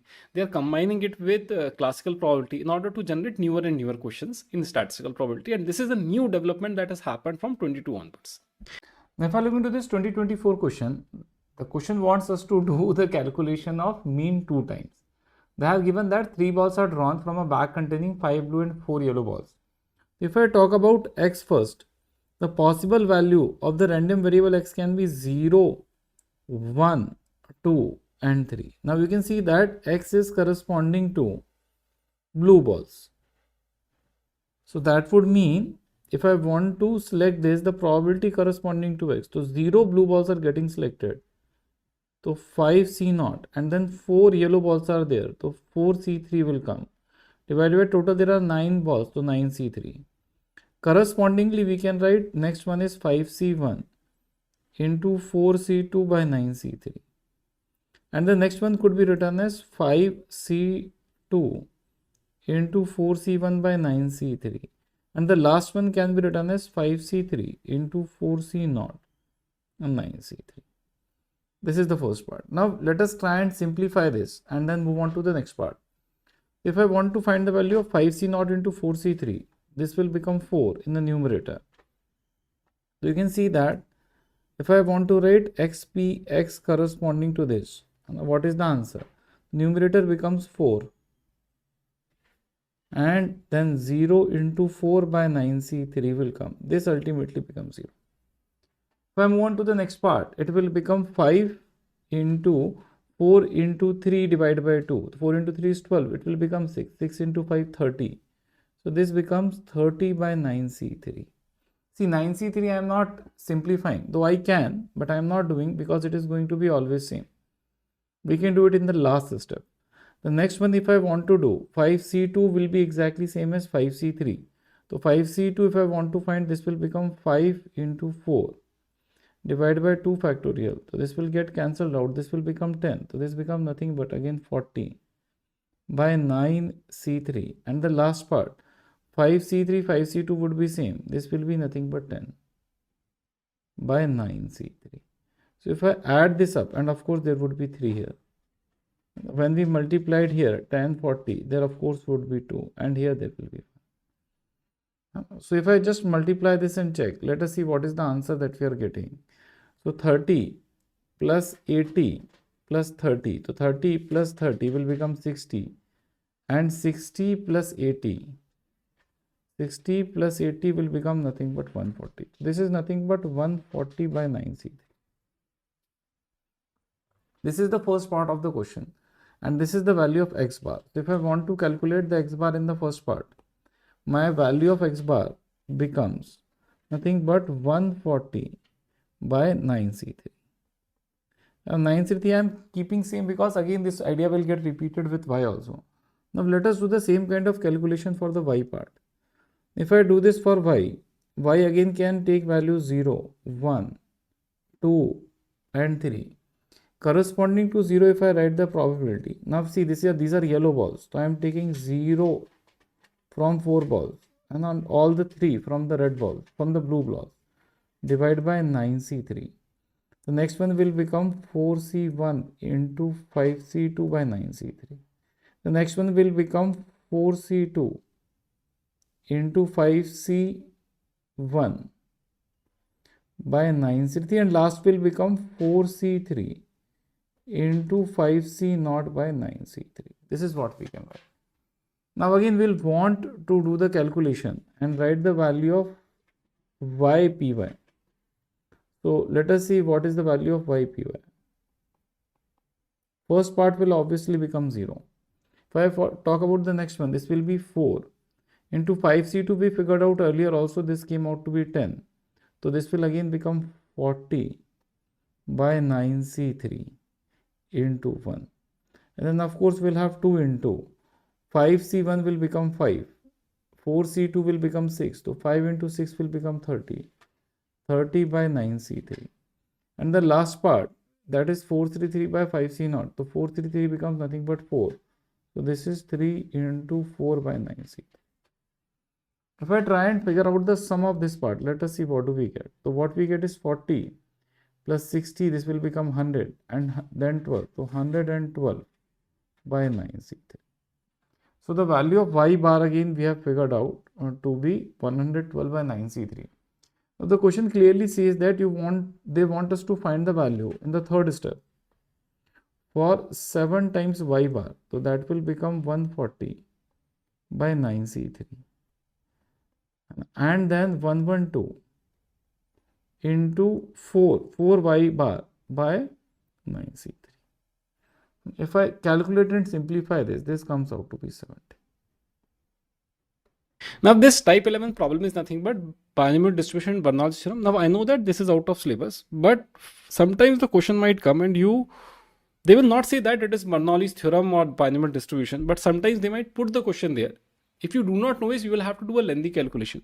So I'm just telling you, in order to avoid that lengthy calculation, that if a Bernoulli's theorem question is there and they ask you to find the value of mean, it is nothing but NP.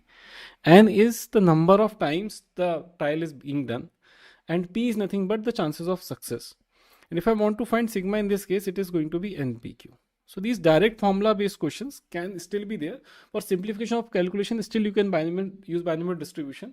They might not mention it directly, but indirectly such questions has been asked in other topics also, and it can be done in probability also. So it is better to know. Now this extremely simple question came in 2024. What they're saying is there is a coin that is biased. So a head is twice likely to occur as a tail. So that would mean if I consider the probability of success to be head, the probability would be 2 by 3. And the probability of failure or not coming head would become 1 by 3. Now what they're asking is probability of getting 2 tails in one head. Since I'm considering head is success, so what we want is probability when x is equal to 1. That would become nothing but 3c1. So NCR into P, that is nothing but 2 by 3 raised to the power that is 1, and Q raised to the power n minus R, that will become 2. If I simplify this, this becomes 3, this is 2 by 3, this is 1 by 9. So answer comes out to be 2 by 9, and that is nothing but option B. Now in this question, what they have done is, they have given a binomial probability distribution. That would mean the mean will be equal to NP, and the variance that they have given will be equal to NPQ. So this value is given as nothing but 8, this value is nothing but given as 4. So if I divide, I can get the value of Q, and that comes out to be nothing but 1 by 2. If Q is 1 by 2, we know that P plus Q is equal to 1. So your P will also come as 1 by 2. So we have got the value of P and Q. Only thing that we do not know is the value of N here. Now, if I want to find the value of N, I can put this value of P here. So this becomes N into 1 by 2 is equal to 8. So the value of N also comes out to be 16. So we have figured out all the values. Now, this is the first part of the question. In the second part of the question, what they're saying is, find the value of P smaller than equal to X. Now, smaller than equal to X would mean it can be 0 also, 1 also, 2 also. Till here we need to go. So for this 0, the binomial probability distribution. Now this basic result you should know is, if you are writing X is equal to R, that would mean R success. It is NCR, P raised to the power R, Q raised to the power N minus R. Now this is a basic idea that we need to know. So once we know this, we can apply it here. So this becomes nothing but, N here is nothing but 16C0 into 1 by 2 raised to the power 0 into 1 by 2 raised to the power 16. Next part will become nothing but 16C1, 1 by 2 raised to the power 1, 1 by 2 raised to the power 15. And the last part can become 16C2, 1 by 2 raised to the power 2, 1 by 2 raised to the power 14. So we can see that all of these, if I add it up, 1 by 2 raised to the power 16 will come out. And what we have is 16C0 plus 16C1 plus 16C2. And here also we can use some basic formula in order to get the result very fast. So 1 by 2 raised to the power 16 is fine. This will become 1. This will become 16. And this can become 16 into 15 by 2. And if I simplify this, it becomes nothing but 17 plus 8, 15 into 4 is 60. So this will become 120 by 2 raised to the power 16. And if I further simplify, the answer comes out to be nothing but 137 by 2 raised to the power 16. Now let us check the options. So what they are saying is, what is the value of K here? So K comes out to be nothing but 137. You can see that these basic, now this question can also be done without binomial theorem, but then the calculation will increase. So same question can be asked in the problem type 10 also, but then you will have to do more calculation. That is the only reason I am telling this. It is out of JEE syllabus. If you like this video, you will also like PracBee's unique one-on-one last mile journey program. In this program, we sit with the student, understand their preparation till this point of time. And based on that, in step 2, we write a customized planner just for you to help you optimize your marks in JEE Mains exam based on whatever preparation you have done. In the step 3, we sit with you one-on-one by a set of faculties aligned by PracBee and help you implement the customized plan that we wrote for you. Students have come to us with limited no or good preparation, and all have been able to score their marks to a large extent. Ashish, using this program, was able to improve his fortunes by lot, starting from 95 percentile in JEE Mains attempt 2 to getting selected for mechanical in IIT Madras. Ditya, over a period of time, was able to crack into JEE Advanced using this program. If you think that this seems interesting to you, click on the link below in the description, fill the required details, and somebody from my team will get in touch with you.